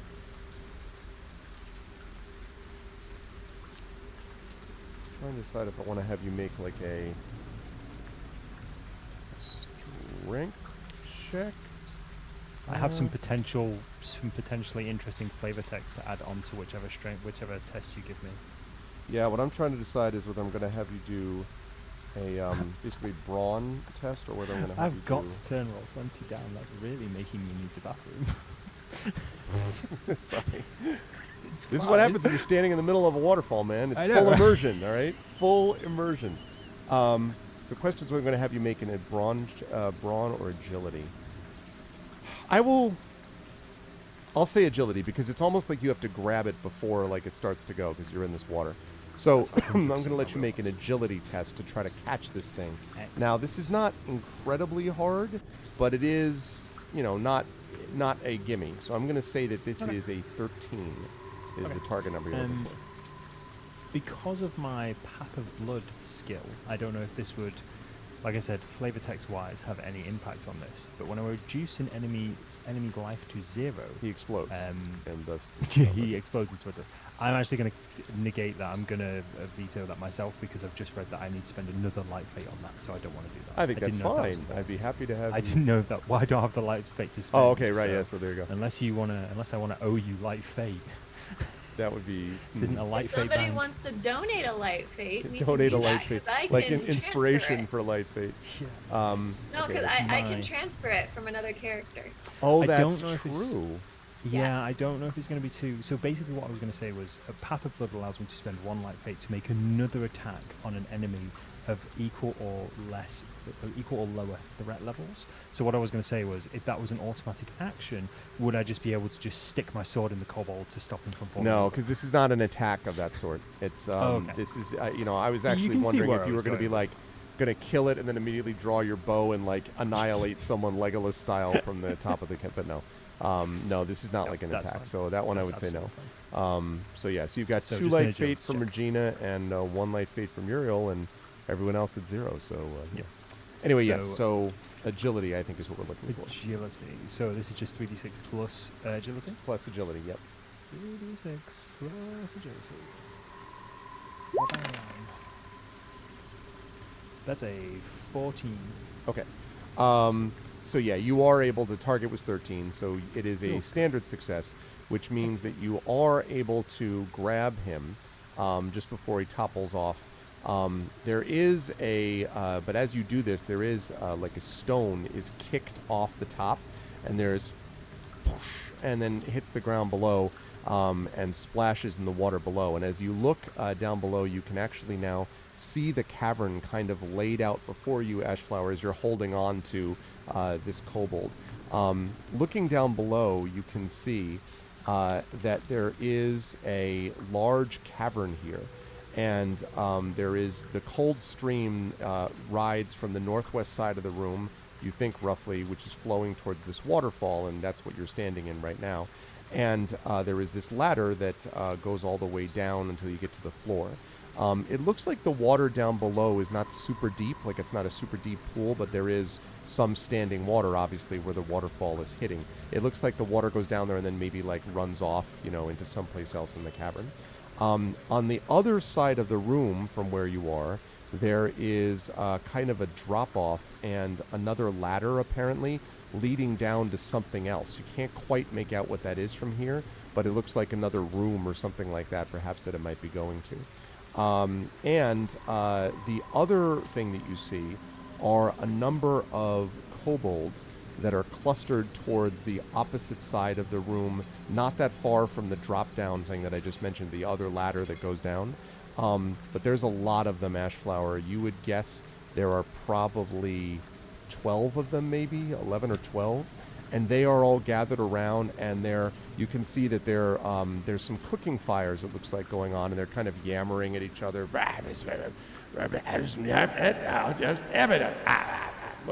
So they're like yammering at each other, and you can see that even from here, you can see that there's a spit, like that's turning over one of the fires, and there's a big toad on it, and that they're rotating. Interesting. So I'm gonna, while still holding my kobold companion, I'm gonna just slink back into the waterfall very slowly. So all of you see Ashflower appear holding a dead kobold. I just place the kobold on the floor. So there's a couple of exits. There's no more guard, but there are many kobolds in How many? How many? there. At least a dozen.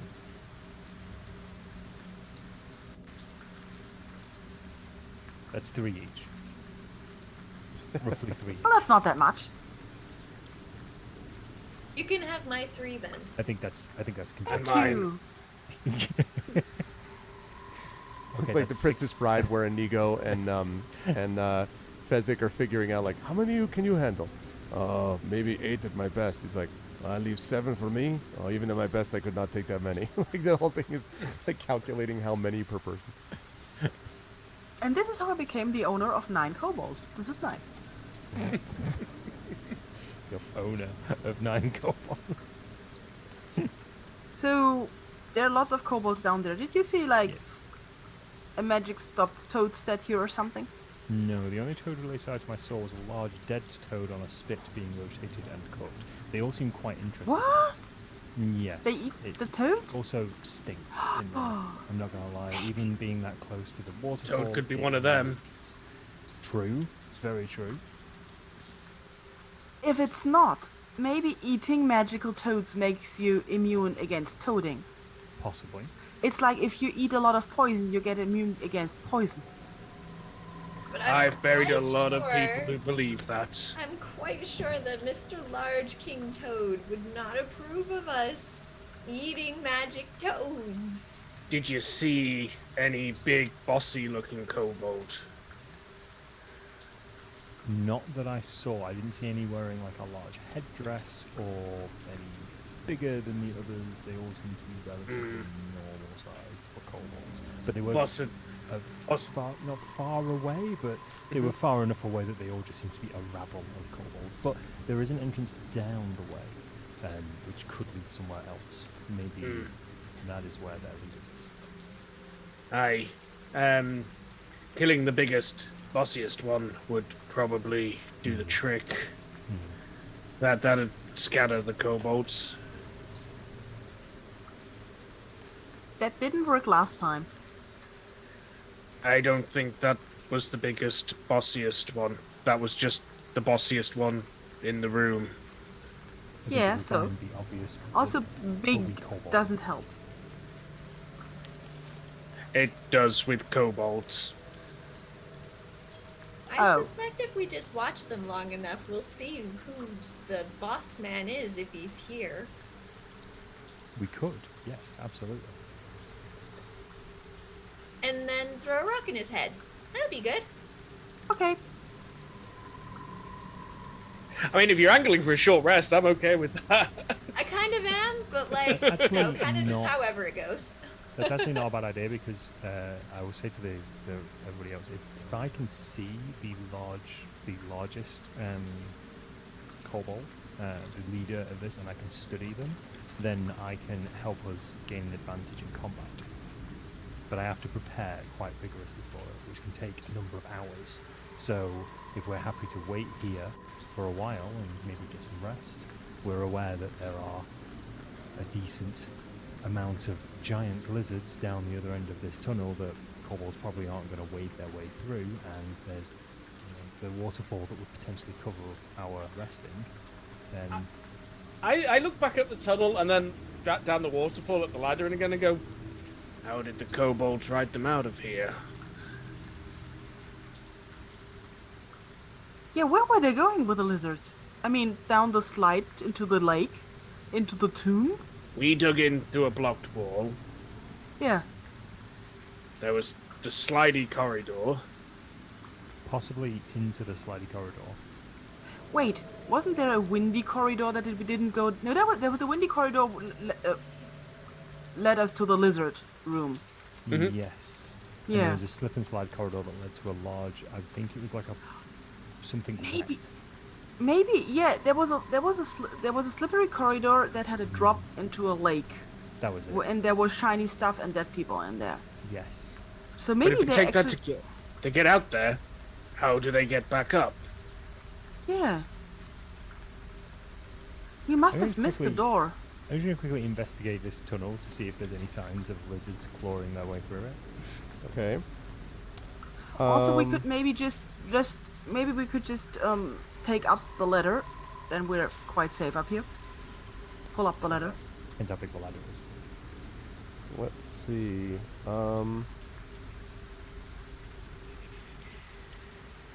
Okay. So, let me have you do. I'm trying to think of. Just right around the edge here, Regina. Like,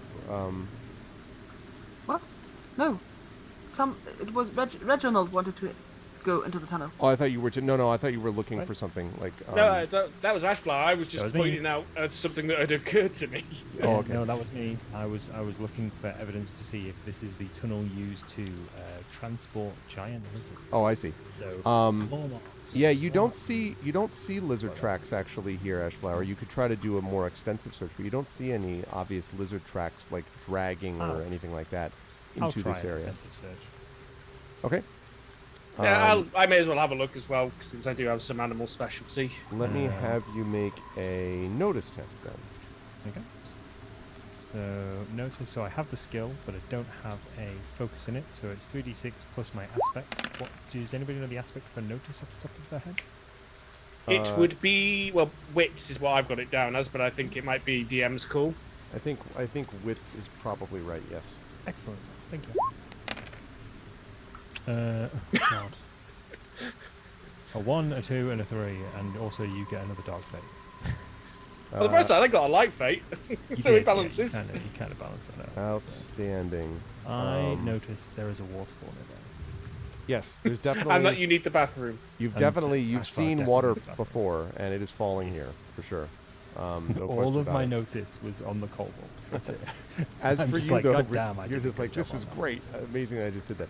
As for you, Reginald, you're pretty confident that it doesn't look like there are giant lizards that have come this way. It's possible that perhaps they all keep them in that room that you were just in, and when they go out, they, take the lizards out the other direction somewhere. But definitely it doesn't sound like they bring them into this place, because this looks like the only way down is that ladder, and giant lizards are not, going to be using ladders. Would be okay to take a rest here. Okay. Doesn't look well traveled by the lizards. We must have missed how they get in and out. Thank you Maybe for the follow, kobolds- Danelle's one guy for the sub. Thank you so much for subscribing. Appreciate it. Maybe the kobolds seal up that passage we came back in by every time. It's still kind of weird. Possibly. Kobolds are kind of weird. True. So resting here. Okay. I think so. So, and we're looking for a short rest, yes? Not a long rest?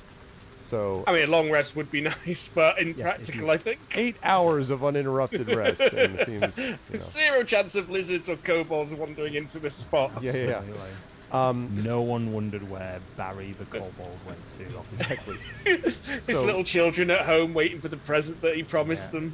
He's just, yeah. So a short rest is 15 minutes. And during a short rest, you can attempt first aid on another character, which requires a healing test. So you can attempt first aid with, I know that Reginald has been hurt a little bit, and Muriel and Ashflower both have been hurt a little bit. So you could, if you wish, do that. You could also try to recover. And recover is one action that allows you to do, and it also counts like a recover action taken during combat. Automatically a great success, and it restores 1d6 life, so you could do that as well. I do have to check and see how many recovers you can do in a day. And then you can also recover spell points and refitting armor, Regina, in particular for you. There's going to be refitting that you can do as well. I will so do that. So for refitting, all the armor points marked with a slash. Now, not the X. Remember, the one that has the X, you can't. That has to be like fixed more formally. But everything that's just got a slash, that you can repair or refit. So is that what you're doing, Regina? Is doing that? I'm guessing. I fear I have only X'd once and not as well. The problem is that you can't properly mark it on the character sheet. Oh, really? And I think I know. Yeah, you can either have a dot or no dot. Because the first hit is always an X, but then Yeah. everything after that is slash. So I was I think I got- tracking them using the second row, but like you say, it's not ideal. Yeah, I think I can't do anything. So I'll just go to Muriel and get some of my liquid provisions that she's carrying for me. Hand them over. okay. Wonderful. So we've got. And to heal somebody, you need a skill for that, right? No. Actually, you can. You're just doing a healing test. So you can still do that. It's a healing insight test. Oh, actually, wait. Let me double check and see whether healing is required. Let's make sure that that's not one of those ones you have to have. To be able to do it. Let's see. So I've got 11 HP out of 16. Yeah, healing. You do You do have to be able to have that actual skill. So you would need to have it to be able to use it. Yeah. No. Does anyone have a heal check or a heal test? I can do it, but I need to use my action on myself for recovery. Well, recovery, technically everybody can try to do, but recovering life. But healing someone else is my question. So none of you have that ability to heal? Yeah, I have. Yeah, I've got healing with disease focus and a first aid kit. Oh, well then you can do that. As long as it doesn't, as long as I can still recover either my HP or my MP, then yeah, I'm okay with doing that. But see, there's the rub. You can attempt first aid another character, or you can heal yourself, but not both. Yeah. In my case, I'm gonna have to. I think I'd rather regenerate my spell points, 1d6 of them. Mm-hmm. I'm on 3 of 6 spell points, and I'm on 11 of 16 health. And it's like both would be nice, but I think when in doubt, go with spell points. No. Go out. Lazy glory. Yeah. So you're going for spell points? I'm gonna go for 1d6 spell points. All right. Let's see how many you get back. Excessive. 5. Nice. All right. So you have got that healed. That is great. So there's good. Yep. Okay. Ashflower, Regina, and Muriel, what would you like to do during your short rest? Can I recover? Yeah. So I just want to double check and see how many recovers you get per day. So we can make a mark of how many recovers we have left. You can.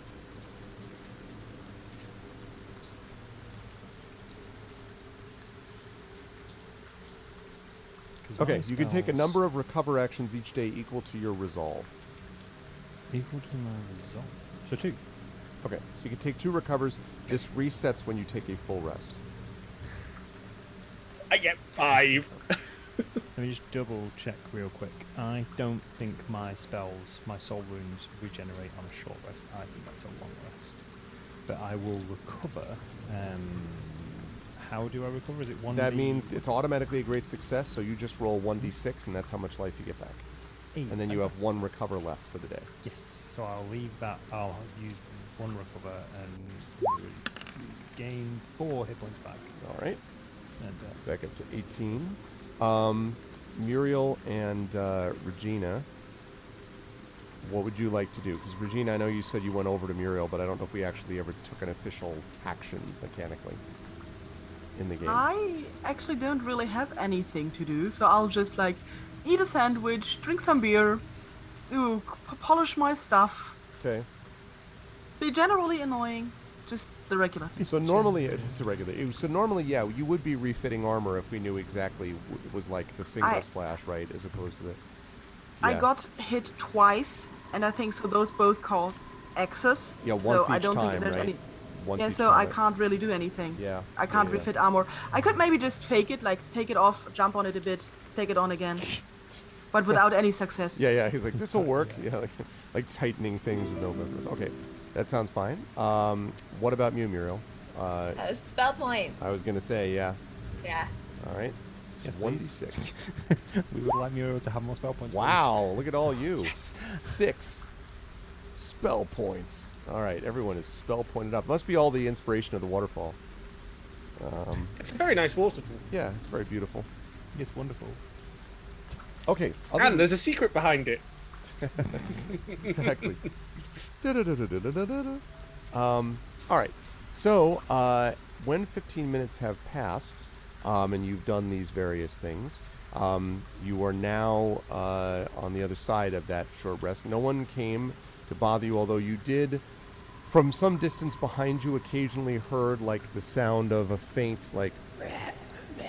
which may have been the lizard, either the baby lizard or the mama or papa lizard, hanging out down there back in the cavern, but nothing has come this direction. And you haven't seen anything come the other direction up the ladder yet.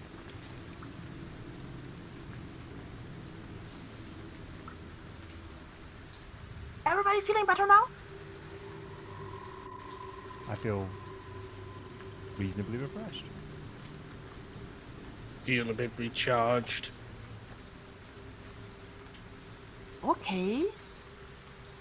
So, looking out of the waterfall,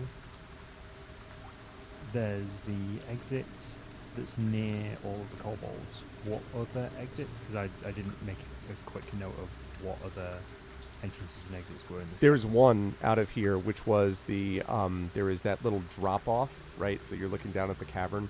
Then there's a down the way. There's those cooking fires and the kobolds hanging out there. And not too far from them is what looks like another drop off, another almost like little cliff edge with what looks like the top of a ladder that you can see that extends down. And so that's the only thing that seems like another obvious exit from the room. Has there been any change in the cooking group in the 15 minutes we've been resting? Only one, which is that the toad is now off the spit. And, actually, to do this, are you going to look through the water? Like, because you have to go and, take a look to see. I'll go and take a look to see. Okay, so when you kind of push your head through, excuse me, yeah, you can see that the toad is now off the spit, and the kobolds are all clustered around and are chewing something on a stick. You're not really sure what it is, but you're assuming it's related to the toad, perhaps. There's also a couple of others who were there, who are on the ground yammering at each other, and every so often one of them's like, "Rah!" and pumps its fist, and then the other one claps and stuff like that. And you think that they may be gambling, possibly with each other. Or cheering for the Red Sox. Let's go Red Sox. Well, they're eating. Toad on the pole. Yeah. It's the other one I'm worried about. We can't really get through this room without them seeing us. Well, the room kind of distracted at the moment. But the exit, isn't it where they're eating? Not too far from. See? But they're not right on top of it. So what you're saying, what I believe is, we could be stealthy. And No. turns his No. head very slowly at Richmond. I don't think we could be that stealthy. No. I mean, seriously, we would just walk by them like, hey, just passing through, see you later. Well, some of us can pretend to be a tree. I don't know about you. Yeah, maybe we could trade some torches with them. Hey, that was a legitimate tactic, and we're alive. It was a legitimate tactic that backfired. In their death, and we're alive. I mean, we could pull up the ladder and then just throw rocks at them. You could maybe, we could even throw rocks at the ceiling, hoping that more big rocks drop down on them. That's a plan. I do have my blowgun, so we could use that as well. I have range. Your blowgun moves rocks? No, but I could kill the kobolds with it. Oh, I see. Sharp, I mean- pointy thing could go into kobold.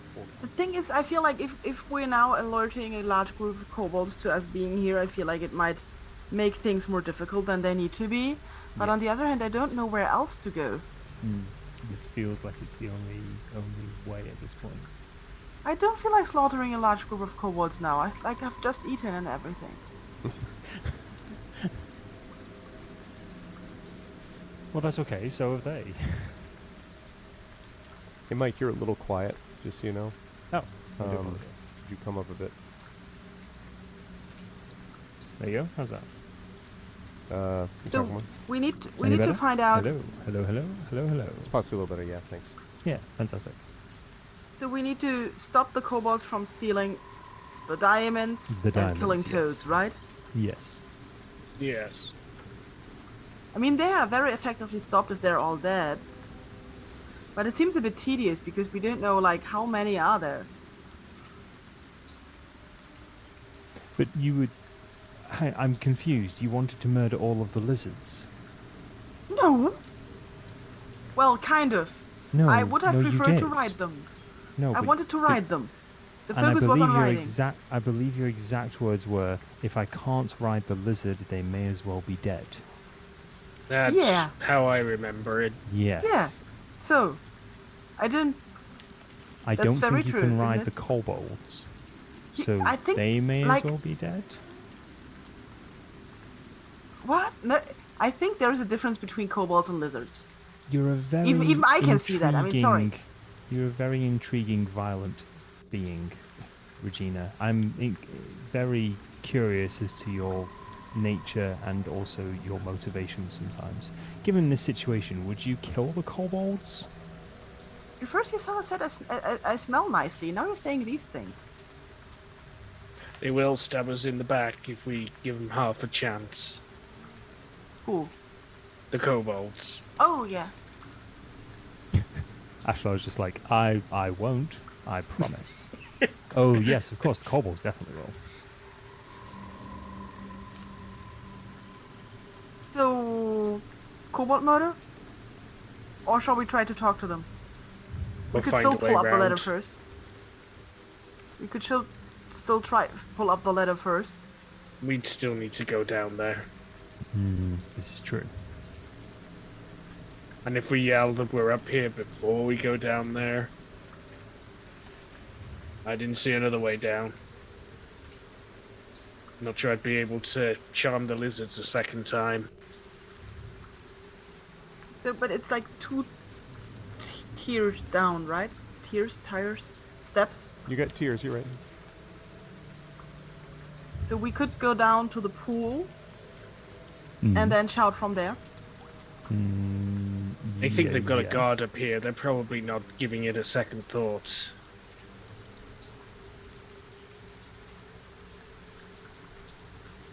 What? They think this is guarded. I Yes. nudged the dead kobold with my foot.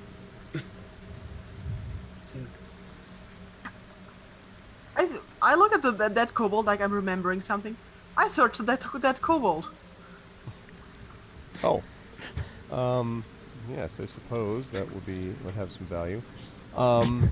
They Yes, we're adventurers. That's what we do. The only thing you really find on it are just sort of like rotted kind of leathers, sort of leather armor type of stuff.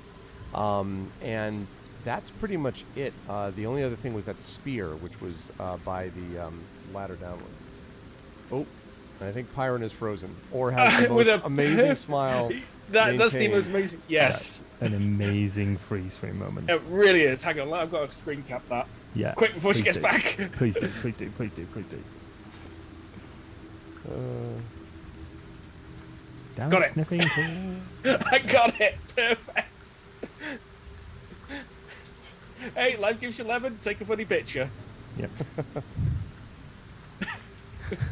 Okay, Pyron is might just be right. re-entered, I believe. Maybe. That's great. Possibly, although I don't know yet. Pyron, are you with us? We're not even sure at this point. Zoom crash stream still works. Okay. Okay, cool. Let me know if you want me to like kick you out. Hey, what's up, Chenrazi?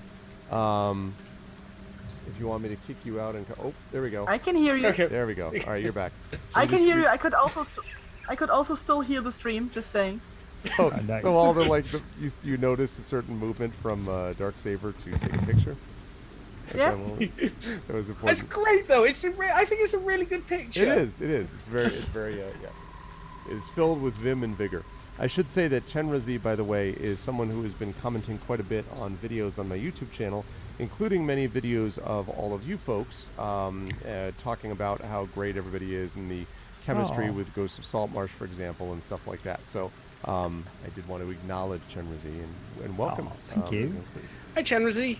So Appreciate you. So, having said that, yes. So, I think just before Pyron froze, you had the right. You're talking about the guarded kobold. Blah, blah, blah. Okay. So what? So have you decided what to do? I think you were just finishing up deciding that. I think. No. I didn't hear the end of what I found on the kobold. So just Oh right. rotted I'm leather sorry. armor. Yeah, just the leather armor. The only thing was that there was a spear that was lying on the ground by the kobold, which obviously it had used. But that's it. Kobolds do have a tendency to eat most things, including, as we found out, metal weapons. So it's possible that there's not a lot for this kobold to have used, but all that you found on it was what I described.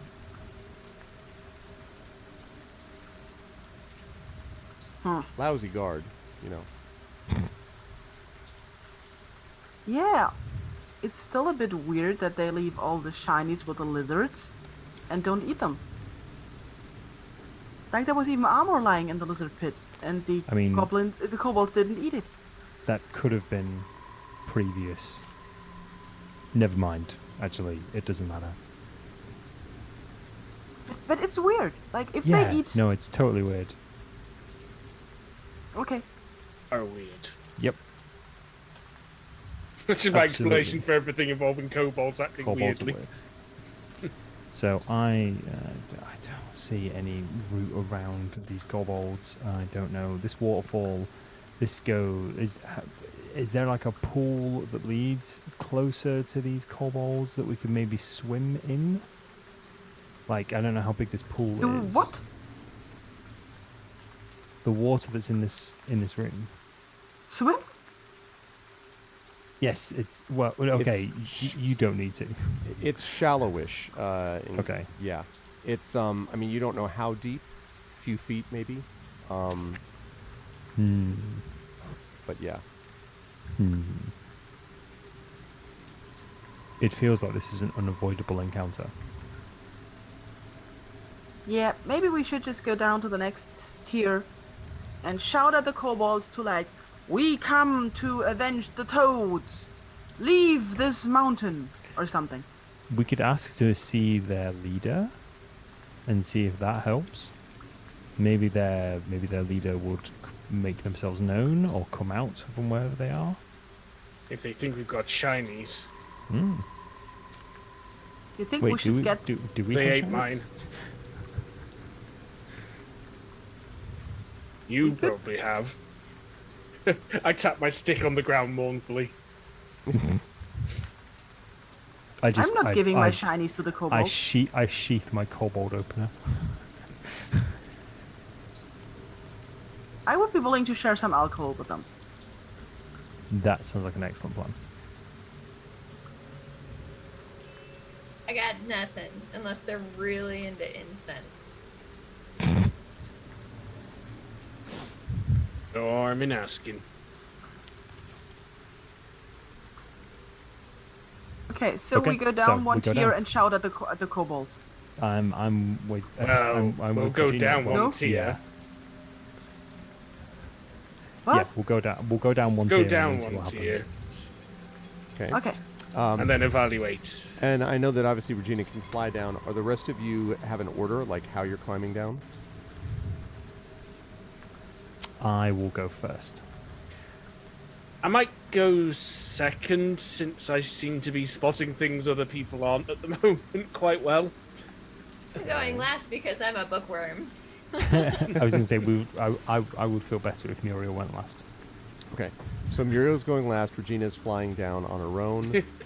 She's in her own damn order by herself. Yes. And Reginald's going down first because of being able to notice stuff. Well, go after No. Ashflower. Oh, sorry, after Ashflower because Yes. of going first. Okay.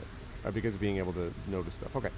All right. So when you make your way down the ladder, the noise of the waterfall means that you don't really have to worry about making a stealth check or anything like that when you get down to this sort of shallow pool. And indeed, it is kind of shallowish, probably, shallow enough that you could wade through it. You know, it's probably a couple of feet high, but that's pretty much it. Very cold. In fact, the water already was cold, but I mean, when you're inside, it's sort of icy mountain water cold type of thing. And indeed, there is a cold stream which is running through the northwest side of the room. Now, the stream actually runs alongside, sort of along the wall of this big cavern, and it does, this stream, extend into the drop-off area. So remember I mentioned there was a second tier down, like a second drop-off area?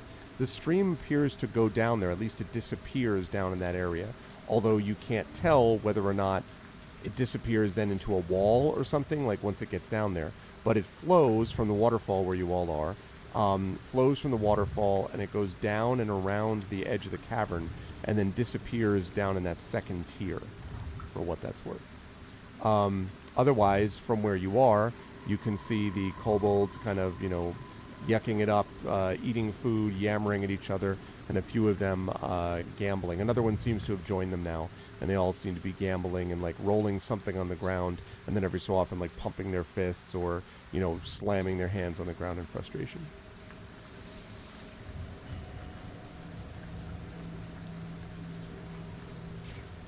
Do any of them look like the boss kobold? They all look like regular kobolds. Damn it. They do not look particularly big. There isn't one, one doesn't have like a big exclamation mark above the head or anything. Like, Yeah. I am. This is the actual one, no. No, This is there's the one. no, there's no arrow like Shadow of Mordor, Damn arrow it. above the That's what I was hoping for. Yeah. Can we make out what it is they appear to be gambling on? No, it looks like they're rolling something though, Reginald. So if you had to guess, there must be some dice thing going on or something like that. But you don't know what the dice are made of. You're too far away for that.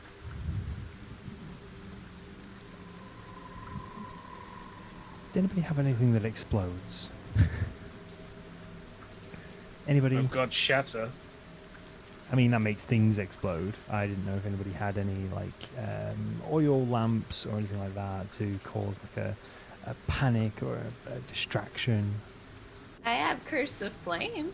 I could set some objects on fire. Let's wait for that one. But yes, that's a good idea.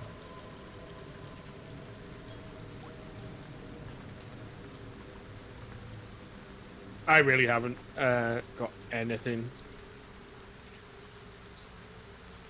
No. But shall we not, try to talk to them? They ambushed us last time we tried that. Very true. Also, they might have questions. And I don't like answering questions.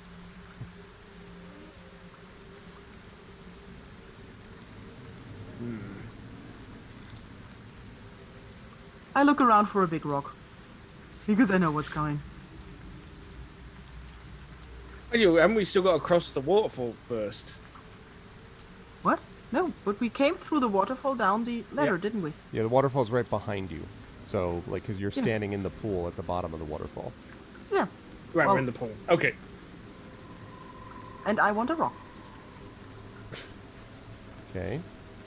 So you Can want I to have look a rock? around to try to find one? Yes. That's not too Yeah. difficult to find. There are definitely... Although, one thing you notice is that there are not actually as many rocks as you would expect to be in a cavern, Regina. Like, you'd expect there'd be a lot more of them, and they seems to be kind of...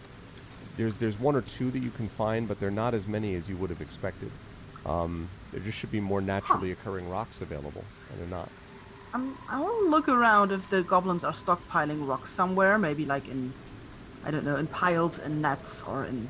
Don't see whatever. anything here. It's possible that over by those cooking fires where they were, roasting the toad and everything, there may be some other stuff, because you can see there's some little miniature tents over there and things like that, and other stuff. And there's what looks like kind of straw, maybe for like a bed or a bedroll or something like that.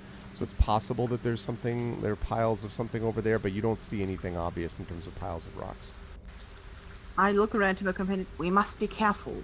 The goblins also might, the kobolds also might have rocks. Just saying. Do I notice if they have rocks?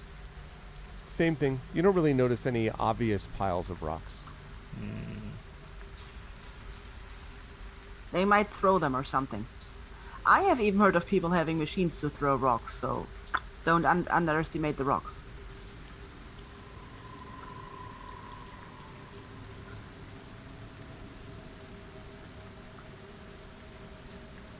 I make a pile of rocks at a good position for me to take them and throw them.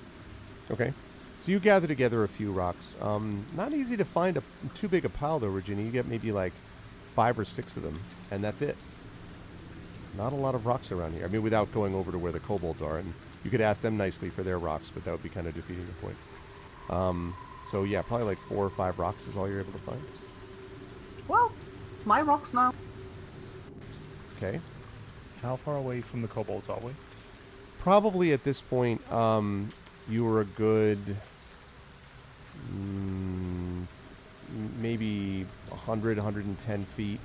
So whatever that works out to in meters. Oh wow, we're miles away. Oh, okay. I Yeah. thought we were like Pretty big looking down cavern. on them. Close. No, Yeah, it's a I big thought we were cavern. quite close. Oh, okay. Yep, Oh. big cavern. Okay. So Somebody do will need we- to carry my rocks.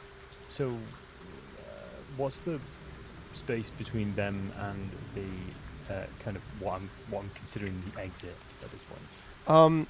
They are probably, it's a little hard to tell from this distance, but you might say maybe half the distance from you to them is what they are to the 60 feet-ish or so, maybe 50, to the ladder, the other ladder that goes down. I look at the rest of the group. We could probably. I'm aware we're not all great at sneaking, but we could probably not be noticed if we wanted to walk around the edge of this cavern. We could just act like we don't want to disturb them. Yeah. So I'm game. if we're gonna encounter them anyway, we may as well try, very similar to the lizards almost. We may as well try to not encounter them, and then if the inevitable happens, then we take matters into our own hands. Otherwise, we win this scenario by default. But what I fear is like we get to the exit, they realize we're there, we open the exit, and suddenly we have kobolds in front and behind. That's a good point. I hadn't considered that.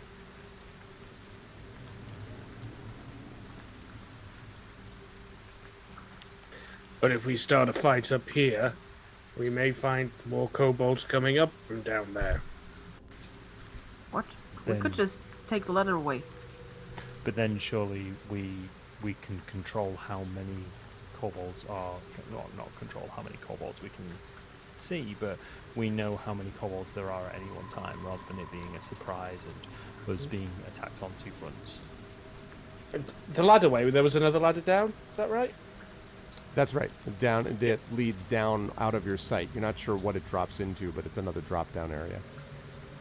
I'll stick my head over there and see if I see anything. That you would have to get to though, because that's the ladder that that's right at the spot where it goes down. So it's like, 110 whatever feet I said away. Oh, yeah. That's the spot that drops down. Yeah, so it's not close by.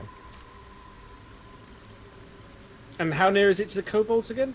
It's 50, 60 feet. Okay. Actually, just realized, what are we using for light sources? That everyone's able to see this stuff. I We can did see have it dark.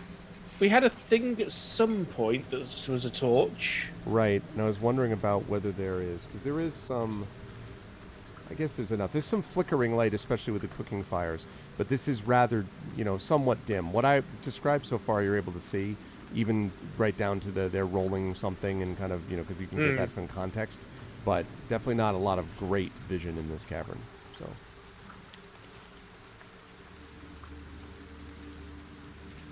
I know we were using a torch or a lantern or something last session.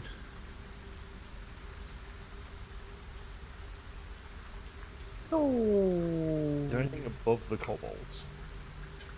Like up on the wall, farther above. Well, like the ceiling more. I'm wondering if there's anything like big spiky bits of rock that we can There are, potentially there are a dislodge. number of, what is it, stalactites or stalagmites? What's the... I don't know. I was afraid to say the wrong one, so I chose to say spiky. Stalactites are spiky holding rocks. tight to the ceiling. Oh, okay. That's the Stalactite. mnemonic you use? Okay, that's a good one. Ah, I see. So stalactites then. So there are some big stalactites up there, yes, that are coming down from the cavern ceiling. And in fact, the cavern itself is fairly damp, probably not surprising. So there's a lot of moisture, which is, of course, what creates eventually those stalactites that you can see up there. Regina, could you hit one of those? And I point towards the stalactite. Thank you for And hit everything. excellent way of remembering that now. And make that fall on the kobold. I don't know that, I'm but I can hit aware. it. I'm aware you can hit everything.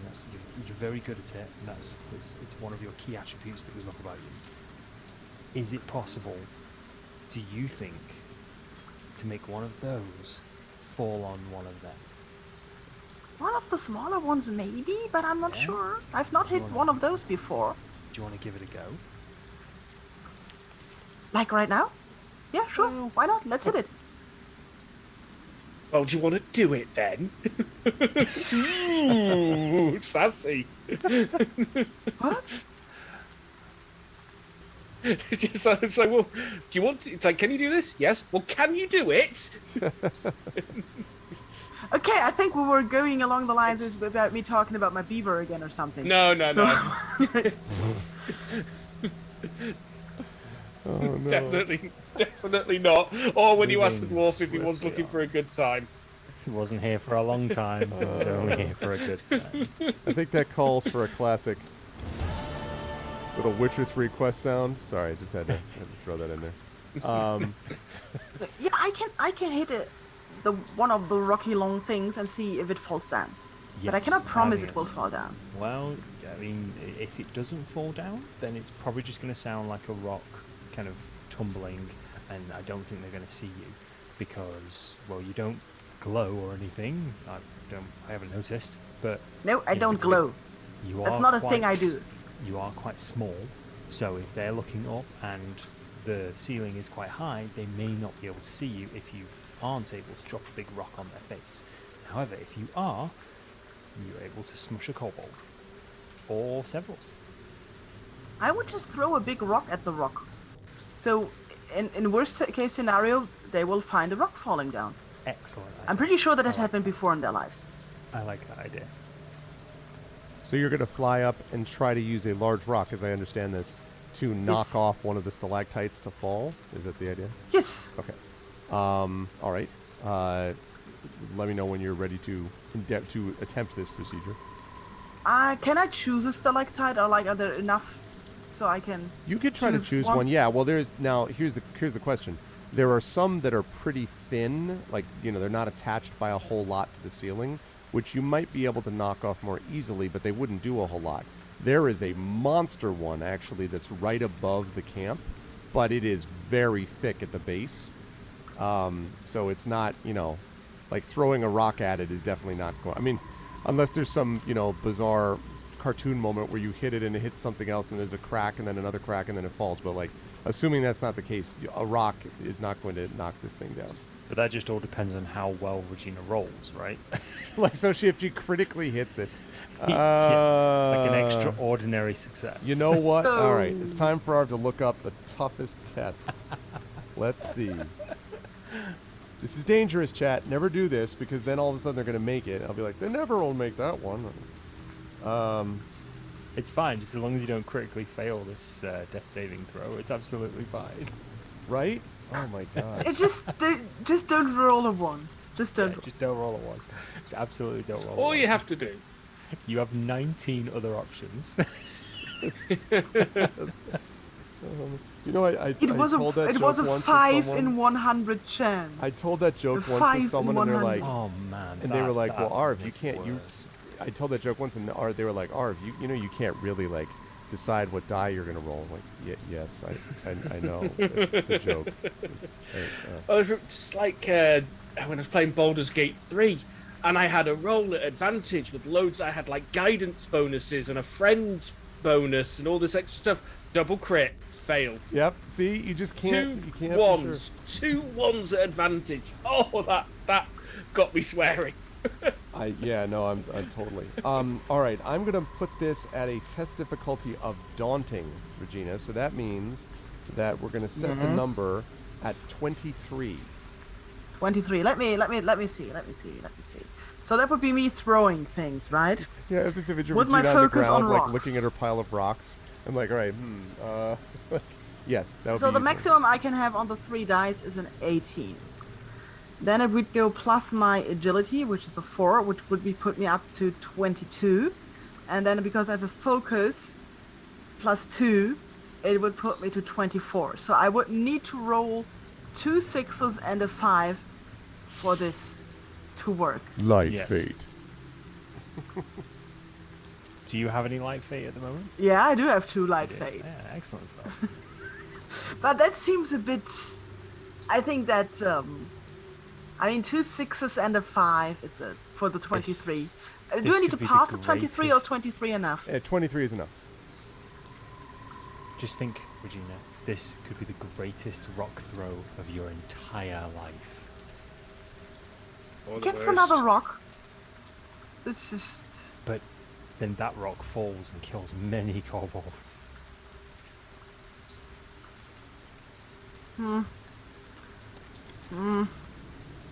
I don't think... I'm just... On the other hand, I feel like I can absolutely, totally make this. But on the other hand, I feel like the slight doubt in my mind, and I feel like this is all your fault. I'm not looking at anybody specifically. You're just looking at everybody. I'm not even angry. I'm just disappointed. I believe. So I'm just no. Does my Maybe firm choose a belief smaller give you one. any bonus? I was going to say, I don't know if anyone has any like guidance style spells or things which can help that way, but No. So I think I'll choose like a smaller one, not the 23. so the smaller Because one. 556 is Yeah. that's an order. So, all right. So you have two options. You could do one which is pretty thin, actually quite thin, and I would say that's a moderate challenge to knock off with a rock. That's not going to do much damage, but it would certainly get attention. You could also do a somewhat thicker one. That would be a challenge. And so that's a little bit of a higher number. That could well damage one or more kobolds, depending on the angle and where you try to which one you try to find over what part of the camp. You could maybe do more stuff there. And then you have the one that we just talked about that was the daunting one. So, yeah. Can I take a challenging one that drops into the fire pit? That is, you mean that one of the cooking fires, you mean? That's Yes. possible, yes. Yeah, then I want a That would challenging be, I'm one. going to say that's a 17, which is challenging. Yeah, I can't change. Yep, let's go for it. All right, so Regina, Let's go now for where's it. the rest? Where are the rest of you sort of waiting while Regina goes off to do this? You know, ducking into the pond with reeds. You know, holding. So let's calculate. this. I'm trying to stay out of sight, I guess. Yeah, I'm probably going to be nearish the edge. As you said, there was a ladder going down towards what is essentially the ground floor, right? Right, but that's the part that's near the exit, and that's about 60 feet from the kobolds. So, because you're at the base of the ladder that came from up near the waterfall right now, right? Yes. Then you've got yeah. the floor ahead of you with the pool. You've got the Yep. stream or the whatever the river basically that runs to the left and down. And then in front of you, you've got that sort of stone floor, and then some distance from here, you've got the cooking fires, the kobolds. About 60 feet to the right of those, you have the ladder which goes down again to that second whatever it is. I assumed we were not on the same level as the kobolds. No, you're on the same level as the kobolds, but you're on the other end of the cavern. Okay, I just kind of just staying where I am. Then I think I'm out of sight. Okay. So- Reginald, same or? Yes. I'll now go and try to drop a big rock on one of the cooking fires, and maybe that gives us enough distraction to cover some ground towards the exit, and if not, we'll fight the kobolds, so it's a plus. Okay, sounds good. All right. So in that case, let me have you make your. So I guess we'll have you make this test. So this is going to be. Let's see. We've got what thrown weapons, right? We have a. I want to throw a rock against the rock. Right. But what? Right. I know. But what I'm double checking is whether we have a thrown. Just do a throw. Just do throw. I have a throw with focus on rocks. That's right, with a focus on rocks. That's right. I love it. Okay, have a well, focus on so rocks. it's agility. Yes. Oh, you know what? I'm going to pitch something to you, Pyron. I'm going to make a suggestion or possibility. If you want, I will make, instead of this being agility, I could make this a brawn test. If you are, basically what I would say is you can use brawn if you use a heavier rock. And if you use a heavier rock, I will say that lowers the difficulty of you actually knocking the thing loose from the roof. So obviously agility would be better for you. I take that. But, okay, so you want to do that? Yep, I calculated this, and if you drop it by 2 points, that will already help. Okay, so that is what we're going to do. So we're going to say the test, instead of being a 17, is a 15. Mm-hmm. And you're using brawn instead of agility. Okay, and I'm going to use a light fate to roll 4 dice. Okay. Here we go. If it's now a 5, 5, 6, I'll just scream. Chat, this should be fine. Headphone users beware. I assume chat believes. Does chat believe this is going to work? Press 1 if you believe in the party's plans. Chat. If you think the party has got it going on. And if you don't, press F. 7. Okay, I'll just... 7, Saber, really? I'll roll now. Roll! So, this is... I dropped the 4. Wow. That gives me a 20. Wow. This gives me a 20 with a success thingy. That's an extraordinary success too, because it's 3 triples. It's triples. Yes. See, all of I've got a 20 with an extraordinary now all success. Son of God's like, oh, 1. Like, no, everyone is like, yeah. Now you're like, oh, I never had a doubt. I always believed in. Wow. So Regina just hauls off and like double hand Incredible Hulks the boulder towards this thing. It even caused Nonstop to subscribe. I mean, everything was great. Thank you for the 58 months, Nonstop. The rock goes flying towards it and whoosh, with this massive hit.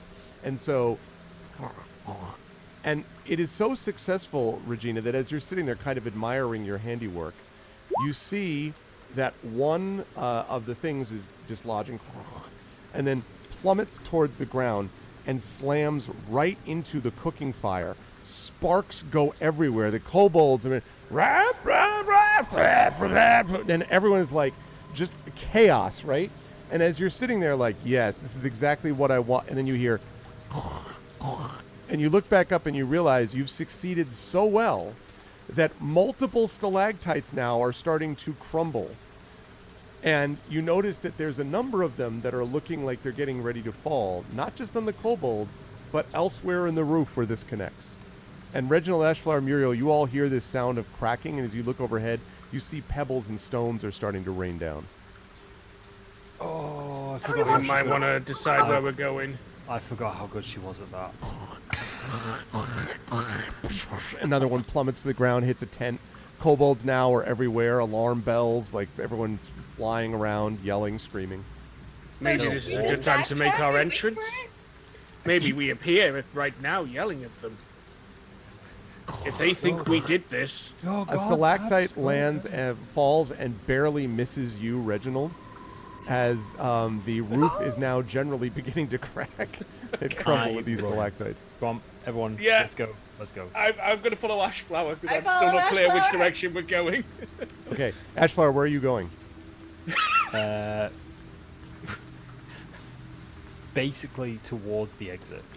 The one that you Which saw in one? front of you, right? The one. Yes. Okay. Yeah, So, not the one behind. You start running towards the exit. Everyone following you. Regina, I assume you're flying down to join them. Like where or what are you doing? Yes, and I'm making small trumpet noises of triumph. Oh, okay. I was gonna say evasive maneuvers while stalactites plummet past you. As I just imagine like Flight of the Valkyries as this sprite just flies down. So they're just, stones raining down, right? One of the kobolds looks over at the group, is like, and then is like cut short as a rock like hits him right through the throat. The cavern now is sort of like rumbling, and multiple stones are falling as you get to the ladder. Now, I'm going to have to ask how you want to proceed down this place. Faster is if you just sort of, essentially like, the classic grab onto the side of the ladder and just like slide down, without going down rung by rung. You could do that, but that is going to be a little bit of a harder test. Or you could do it the safe way, but safer is slower. So, question is, are you cool with going slower but safe, or speeding it up as the roof of the cavern collapses around you? I opt for speed. Regina doesn't have to worry about this. Regina can just fly Yeah, down. that's But true. Reginald, Ashflower, Muriel are the problems here. I'm going to go for speed over safety. Do I have Okay. time to perform an action as we're heading over to this ladder? Depends on the action. I want to activate Anointed by Oak so that I can Yeah, I use think any you of can do my that. ability scores. I think you In can that do case, that. in that case, I will activate Anointed by Oak, and I'll go for speed. Okay, sounds good. Muriel, what about you? Speed. Okay, speed. So all of them race over and then grab. Are you going down again in the same order? So that would be, I think, Ashflower, Reginald, and Muriel. Is it the same order? Mhm. Okay. Sounds good. Yes. All right. So Yeah, I believe so. Ashflower, what I'm going to need you to do here is I'm going to need you to make an agility check for me, as you are. Although I'm so tempted to ask you to do survival just because it sounds more correct for this. but Whoa. No, it's not survival. So I'm going to ask you to do an agility test here. Although I will also take athletics. If you have an athletic skill, I would, or like a focus in acrobatics or anything like that, I would take that. If not, then just a straight. I'm going to ask you to just test your agility piece. Don't have a focus. I do have athletics, so it's just going to be the same either way. Oh, okay, Either yeah. So then agility or we'll just say athletics is we'll just say gonna athletics then in general be, for everybody. 3d6 plus my agility, basically. Yep. So Appropriate 3d6. when walking along narrow ledge or dodging a missile attack or going down a Yeah. ladder while being attacked by a bunch of stalactites falling from the roof of the ceiling. Let's do this. Oh god, those Kismet dies. They just hate me so much today. Thank So you gain you. another dog. Another fate. dark fate. I haven't been And able to that use them yet, though, for anything that 14. matters in this situation. It's because you can't make stalactites more dangerous. I know. I need to increase the stalactite threat. Okay, so you hit the ground, and you're now on the ground floor. And as you turn around, you can actually see that there is on the sort of bottom level, there is sort of a small opening.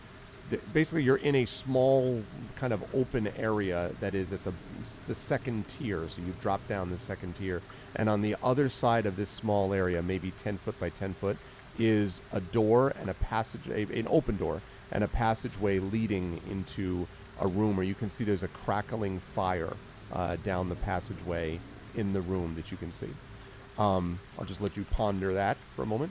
So you can kind of back up from the ladder as Reginald comes sliding down next. Reginald, I need you to make that same test for me. Athletics, please. Can I Yeah, help well, I've got agility, in any way? and I can bench in my 5 resolve for my 1 agility. Okay. Yep. Seems reasonable. Nice. So that's a 17. Okay, yeah, so you're able to do it no problem. You get to the ground, you sort of look around and see exactly what I've described to Ashvar. Muriel, how about you? Athletics, I believe, is what I'm looking for, although if you have agility, just agility on its own, I can do that. I have none of that, so we're gonna just try not to get crushed. Yay! I think. Yeah, I was going to say, we'll call that, I guess, Wait, so is that not? Do you not add your agility to that? I mean, should I? Because I don't have athletics or anything. So yeah, if you don't have the skill, then you would just I roll don't. 3d6. Oh, I see. Yeah. Right, Yeah. sorry. So, I think because you were talking to me about whether or not it was an agility check or an athletics check. yeah, no, that's right. Yeah, because I was, sorry, D&D terminology. Yeah, that actually, it's not that difficult to check. So you're able to get down to the ground. You kind of hit the ground a little bit roughly, but you're fine, Muriel.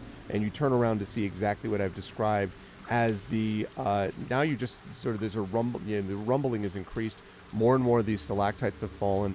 And you're standing there, and suddenly, flying past Regina's face and landing right in front of Muriel, face down with a splat, is a kobold with a stalactite basically in its back, just sort of lying in front of you, clearly dead.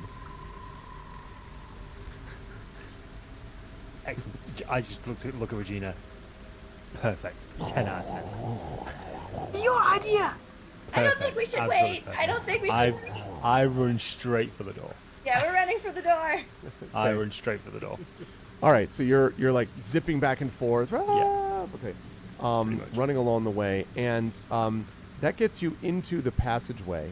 And as you get into the passageway, as these stalactites rumbling behind you, you hear, you sort of, first of all, you see the kind of crackling fire, but you also hear a booming voice that says, "What's going on in there? Hey, you maggots! What's going on?" And walking towards the door, you see... Wait a minute. There we go. Let me make sure I get the image. Oh, we got a picture. I got a picture. Oh, exciting. We have a handout. Why does it not speak Kobold? Yeah, definitely spoken common, or whatever the equivalent would be. Oh, great. All right. What you see... Actually, let me do it this way. Okay. It's hammered The in. tension is building. The Leader tension is of the building. kobolds. Okay, hang on just a second. I can barely take it. Yeah, the tension is terrible. I hope it will last. Okay, there we go. So I'm going to pop this up on stream. Tension and waterfall sounds. It's just cool. That's actually true. The waterfall, I should actually drop now because you're away It from should the be waterfall collapsing now. cavern sounds. That's an excellent point. You know what would be just perfectly suited for this, I think? Let's see. Come on. Where's my volcano at? Volcano. Oh, no, it wasn't this one. It was the other one. Volcano. There we go. Yes, that's it. All right. Add to game. Right. Activate. There we go. And what you see is this. Popping up on Twitch right now. Silhouetted in the open doorway with the flame behind it is this enormous kobold. Now this dude is absolutely huge. 3 times the size of any normal kobold that you've seen, probably the size of Ashflower. And the kobold has got this massive spiked club. And you see this creature walking forward, and around his body, you see that he has got draped lizard hides. You can see the face of one of them is like in front of him and another one is in back. And he's got, basically hides all over the place. And he walks forward and he has sort of malice and kind of rage in his face. And he says, "What's going on?" And then he sees all of you silhouetted at the other side. And he looks and he says, "So, I knew this day would come. You have come to challenge Gorbash. Then come and challenge me and my friend." And looking over, you see another, much more normal-looking kobold walking up beside him. This kobold, though, is cloaked in red and black. And as you stand watching, the other kobold begins to trace strange arcane patterns in the air. And that is where we're going to bring our session to a close for today. Gorbash! Gorbash the Destroyer. You have fighting the Gorbash Kobold Lord. He's Minus most of his army, thankfully. That's true. You have destroyed your cave, I'll destroy you. It's great because that really did feel like one of those optional RPG objectives where if you do it right, it makes the boss fight much easier. Well, I mean, we'll see. It is also going to limit your chances to go to like retreat, but that's definitely true. I will say that I did not expect that we were going to get mega success from Regina, and I was just like, listen, it worked really well. That means it worked really well, y'all. And like that's how this all works. It was an extraordinary success, not just a good success. Like Dark Saber said, is that not our first extraordinary success? I think that's right. I think that might be your first I extraordinary. was First, nagging it's our thought first there triple. might have There might have been one other one. way back, but But definitely the in a only high one. leverage moment, as they say, like this, like there, that was about as good as it gets. Oh man. That was a real cinematic moment. It's also worth noting, extraordinary success doesn't mean extraordinarily helpful in every Yeah, way. it No. really succeeded in breaking stalactites. So yeah. does that mean we make a note here? Huge success. Yay! Yeah, very nice.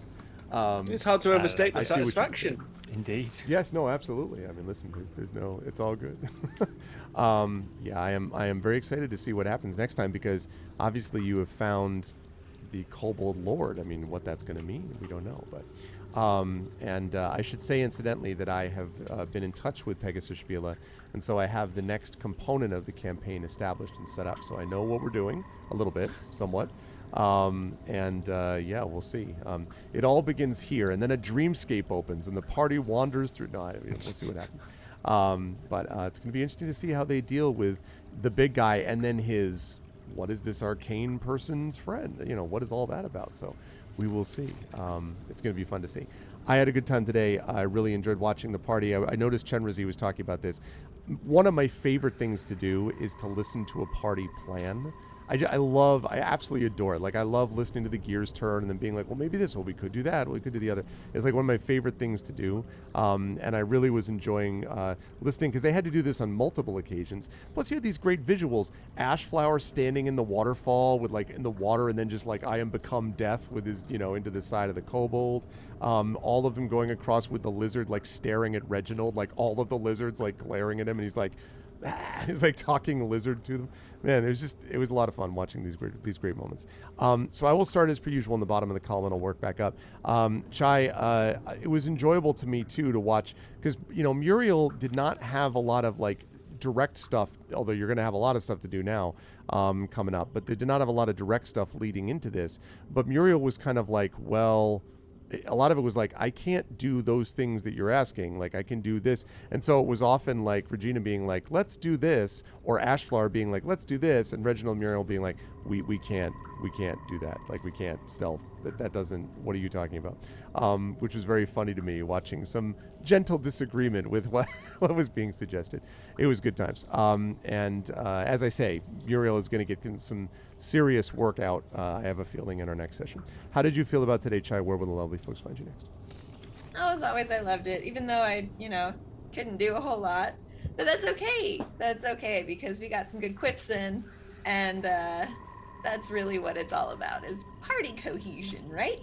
Yes, and you will have a lot individually doing next time, without doubt. Yes. I think. Yes, there's gonna be some big stuff going on next time, so I can look forward to that. And I don't know, I'm still not quite to the point where I can stream yet. So where the lovely people will see me next will probably be right here in a month, thereabouts. So that's what I would plan on. And if anything like changes in that regard, just make sure you're on my Discord and I will let everyone know. Cool stuff. Continued good luck with everything, Chai, and I look forward to seeing how things go down in our next session with you. Moving right on up the line, Ashflower, as I said, you got that sort of epic movie moment of the looming up in the waterfall type of deal, and we had a couple of things actually where stealth was necessary, especially early on in the session where we had to get across the lizard thing and then all that. So this was stuff that was a little bit more tailored, I think, for Ashflower's unique abilities in some ways to be able to do what he did. And now, of course, you have to think about what you're going to do facing down the this dude and his whatever the hell friend here with the arcane stuff. So that's going to be interesting to see. So I am curious as to how Ashflower is going to manage this fight. How'd you feel about today, and where will the lovely folks find you next? As always, I really enjoyed it. I love playing with this group. I really enjoyed Talisman, although I'm really bad at remembering some of the rules. But I'm really glad that everybody else we were having a conversation about this earlier. It's really nice to have people who can just remind you of rules, be it, remind you that you can do a thing and can't do a thing, that sort of thing. It's just, when you were saying you can't heal people without being able to actually have that skill, that sort of stuff, just having a very supportive network of people who just help each other out is always really, really helpful. yeah, I'm interested to know how Ashflower is going to survive this encounter, because he's very good at silent murder, but he's not very good at face-to-face murder. So Face-to-face with Gorbosh. Face-to-face with Gorbosh, especially considering I'm the one running in first. So I'm thinking at the moment I'm just going to tilt my head down and just try and skewer him with my antlers. Just improvised weapon, Laywalker. I thought you were going to say duck down so that Regina flies right overhead and just like. I could try and skewer the sorcerer or whatever he is, the arcane person, and then Regina could go for the big guy. I think that's a good plan. Could be. Yeah, but in regards to myself, like I said, absolutely adored it. If people want to catch up with what I'm doing at the moment, you can check out my Twitter. If you search anywhere for Peripheral Mike, you'll find me. I'm not streaming on a schedule at the moment, but there will be like a bit of a setup stream because I've still got some consoles that I want to set up here. So at some point, either this week or weekend, I'll be doing that.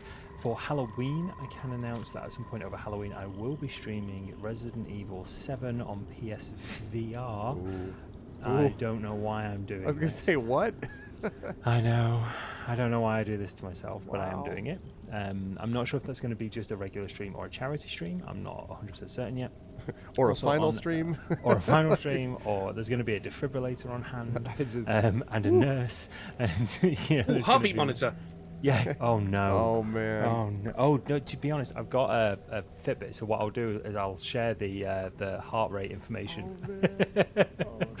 I could actually do that. So yeah, I will let people know exactly when and where that is going to be happening, and then you can see my untimely demise. Thanks everyone. Good night. It's going to be great. Oh, man. Moving right on up the line, I look forward to seeing that, Mike. Or actually, I don't know whether I do. I like you. I'd prefer that you not actually, exit unnecessarily early, if that's what's saying to you. But no, I'm looking forward to seeing how things are handled with Ashflower. And of course, I'll see you back here next week for some Saltmarsh, too. Moving right on up the line, Saber. So Reginald's early session stuff with being able to talk to the lizards actually became important because there were a couple of sequences here where things could have turned poorly. I don't know how well the party handles 12 angry lizards in a pit. I feel like that's rough. I don't know. I mean, maybe even you, Saber, even Reginald with the gust of wind is not going to be able to gust of wind a bunch of lizards and have the same effect. So I have a feeling that AoE wouldn't save you here. So you being able to do that and keep it to something where it was reasonable and manageable actually helped, I think, considerably. And then we get to the other side where really, Reginald's skill was not the whole, carefully make your way down or whatever. That's that sort of thing. Like the stealth thing was not so much the idea.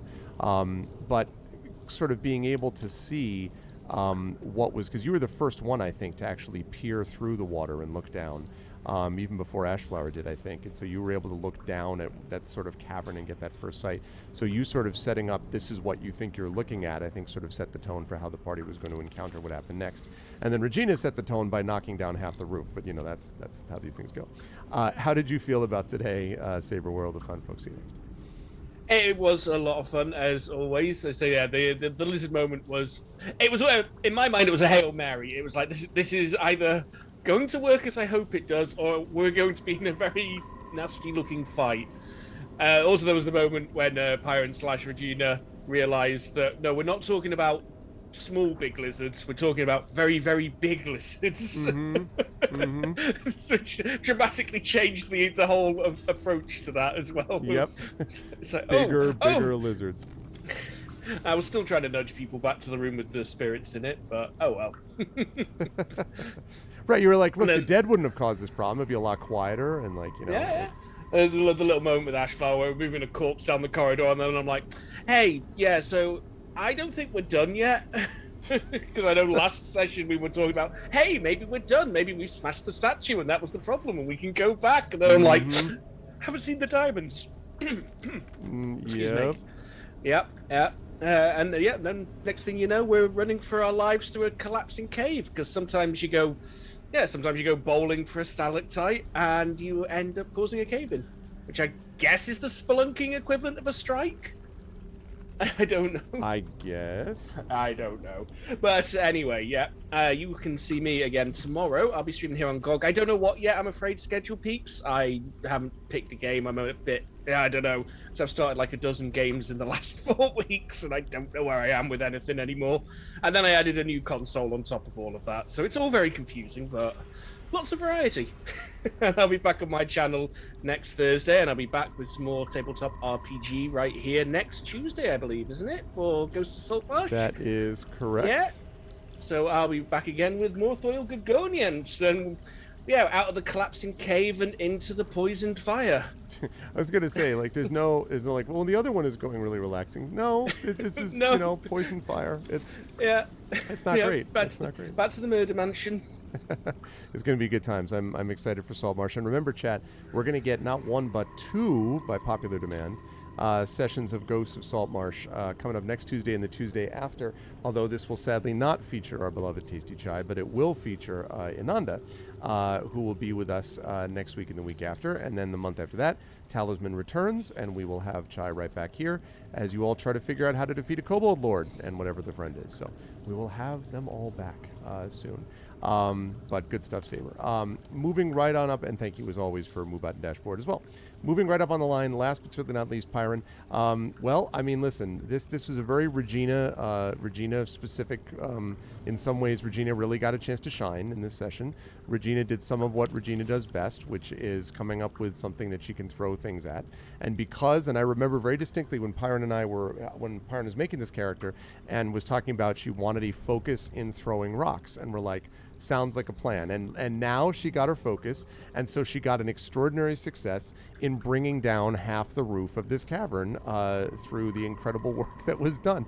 Actually, that was close enough that you probably could have even taken one that was larger. That wouldn't have been large enough to take that highest one, because I think you got like a 20, right? So it wouldn't have been, yeah. It was a 20. Yeah. So, but still, I mean, like, extraordinary success. You did, everything you could have wanted to do, and so the roof obliged you by crashing down. And it eliminated the kobolds and also almost eliminated your friends. But hey, it's, and it did the job, and Regina definitely made her mark, as usual. How did you feel about today? And it'll be interesting to see how Regina handles this, because this is a very much upfront and personal type of battle that Regina may want, with this Kobold Lord. So how did you feel about today? Where will the fine folks find you next, Byron? I love today, and I would like to point out that it was Ashflower's idea to knock down one of the stalactites that Regina True. then just went through with. So, yeah, it was teamwork. But you were happy to do it. I just want to point that out. You were pleased Yes, to of throw a rock course. at it, yes. Yeah, well, it's finally something to do. So that was really good. And people should see me next on Thursday with I don't know which game yet. I mean, I've been talking in chat, maybe some Morrowind. I'm not sure. I don't know yet. It will be a game. It will be Thursday. That's going to happen. And then again on Tuesday for Ghost of Saltmarsh, of course. It's going to be good stuff. I am excited to have everyone back here, except Chai for that, and I'm excited to have Chai back with us next month. But chat, good stuff out of Halloween. chat. I forgot about Halloween. Oh, yes, Halloween. Yes, please. Talk it up. Yes, I said I would talk about Halloween, and then I didn't talk about Halloween. So, as every year, we're going to celebrate Halloween quite bigly on this channel, which means we're going to celebrate it for a whole week, starting on the 24th, with a very special edition of the GOG Showdown, which focuses solely on horror game questions. So that's going to be a thing. And, yeah. We also might do a team thing with Team Light versus Team Darkness that might also cover some streams, and we might do a thing with... But this is all, we're still like working on it because we need to make it work before we can use it, but things. And of course, our Halloween bot will be back with lots of giveaways of game keys and all of this. So please come and celebrate Halloween with us. Thank you. That is going to be good stuff. This will be Arv, sir, not appearing in this picture in the sense that Arv is not going to be doing a horror game showdown, because Arv doesn't play horror games and knows nothing about them. Although he does know about Resident Evil at least. But I will have fun watching these as always. The GOG showdowns are always a good time. And chat, good job today as well for the commentary and the support and the getting the backs of these players as they fight through this difficult battle and manage to get to the point where they're going to confront maybe a big boss here. We will see. But I look forward to seeing what happens next month with these folks, and I will see 3 of them, Pyre and Saber and Peripheral Mike, next Tuesday for Ghosts of Saltmarsh. Chat, can we get some love for our amazing players? Thank you so much to Pyre and Jade, to Darksaber2K, to Peripheral Mike, and to Tasty Chai. Great work, players, and I will see you folks soon in various places. Bye for now. Bye-bye. All right, good stuff. That was good stuff. And I absolutely had, I also really enjoy getting a chance to play through what is not only a different system, but also playing through with players that, you know, know what they're doing from a role-playing point of view, even if the aspect of the actual game that we're playing is somewhat new to us. You know, this is still a fairly new system for all of us involved. And so, you know, but we were able to get and see what these folks were like. We were able to sort of see what they could do with it. So, and I am very interested to see what happens when they are confronting Gorbosh, the Kobold Lord. It is really funny too. You know, this stuff is not pre-scripted by me. It was entirely possible that rock thing would have failed and they would have had to think of another way. They could have tried to talk their way through the kobolds. They could have tried to fight, and that might have happened anyway, fight their way through the kobolds. They could have gone back and said, the hell with it, let's try the burial chamber, and they could have gone there. They could have gone down to the, you know, slip slide, you know, place and go into that pool back there and see whether that did anything for them. They could have, I don't know, you know, gotten a Holocaust cloak and a wheelbarrow and pretended to be a scene out of The Princess Bride. Like, they could have done anything, right? And so the fact that they chose to do it this way, and then the dice rolled as they did, and they got this extraordinary success on a rock hitting a stalactite, that means you just run with it, right? It's just gold. So I really, really enjoyed watching all of the party kind of figure things out as they go along. And as they move on in levels and they move on in the campaign, the world will also open up for them a little bit, so they'll get more choices about where and what they want to do at what times. But if they get through this, for example, they might be able to move up to level 3. They're level 2 right now. But we'll see. I mean, that's all down the line. The party, which was brought together by circumstances, is going to build up other aspects, presumably, of their backstory and otherwise. But we'll see. That's all down the line. In the meantime, it's a lot of fun to sort of see them navigating this cool world within the world of Talisman, which I have to get Mike to play. Actually, I've got to get Mike to play the Talisman board game because the rest of us, Saber and Pyron, and I'm pretty sure Chai has played Talisman as well. I don't know if she's played it with us or not, but we've, you know, it's awesome. Like, it really is great. Talisman is such a fun game. So anyway, we'll have to see if we can get you to play the board game with us sometime, Mike. That'll be good times. But that is going to do it for me, and that's going to do it for today on the GOG.com channel. Next up, I believe tomorrow, I think we might have Dark Saber, if I'm not mistaken, coming to us tomorrow. It is Dark Saber, who is going to be streaming next on Wednesday. Oh, did you really, Saber? On it? Yeah, I have the second edition, Chenrizi. I have the second edition, but Talisman's really good. But the digital edition, which is from Nomad Games, is really good, and I would recommend people take a look at that if they haven't seen it before. Anyway, that's cool, Saber. Utterly breaking the game. I want to hear more about that. But yes, so Saber's going to be streaming on Wednesday in 20 hours or so it's going to be a while, but Saber will be back with another game, as he previously mentioned. And I will be back here on this channel next Tuesday at the same bat time, 4 p.m. Eastern, for some D&D with GOG Ghosts of Saltmarsh. I will also be back on my channel tomorrow night. We will have some tabletop goodness with the Shadow Crew. So this is the crew. This is not me DMing. This is Shadowed Mage DMing the Dragon of Ice Spire Peak for the crew of Echo Alpha X5, Triffity Mats, Hoodie, and Rock God on my channel. That is always a lot of fun, and that's going to be at 9 p.m. Eastern tomorrow, Wednesday night. Thursday will be off. Then Friday on my channel, we've got some Esper Genesis, my space opera game. You definitely would want to check that out. Mass Effect and Firefly, kind of a combination of those in tabletop form. A lot of fun. That campaign is really heating up as well. And then on Saturday, of course, we have got the conclusion of The Forgotten City, I am thankful to GOG.com for having given me a code for that. So Forgotten City, and then I'm going to dive back into Neverwinter Nights 2 Mask of the Betrayer. So that's what we've got going on over the next week. It's going to be a good time.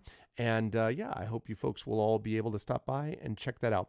If you like what you saw and heard today, please follow us here on GOG.com. Please as well consider subscribing to us here on GOG.com. You can get those awesome custom sub badges and emotes, DRM free, of course. And please consider clicking through and checking out our individual channels, because we have all our own individual channels and subsystems and things like that, and Patreons and all that. And all of that helps all of us. So please consider jumping on board with that as well. But that's going to do it for me. Thank you to my wonderful players, and thank you, chat, to all of you lovely people, because you are what make this all possible. Thanks for being a part of this, and I will see all of you lovely folks. Where are we? Let me make sure I got that right there. Yes, good. Here. Okay. And we will see all of you lovely folks back here again tomorrow with Darksaber, or on my channel tomorrow evening for some community D&D, and right back here next Tuesday for Ghosts of Saltmarsh as we move into episode 298 of Pen and Pixels. That's it for now. Thanks, everyone. Special thanks to my players. Great job out of Pyron J, Darksaber 2K, Peripheral Mike, and Tasty Chai. And I will see all of you lovely folks soon. Until then, everyone be good to each other. Have a good night.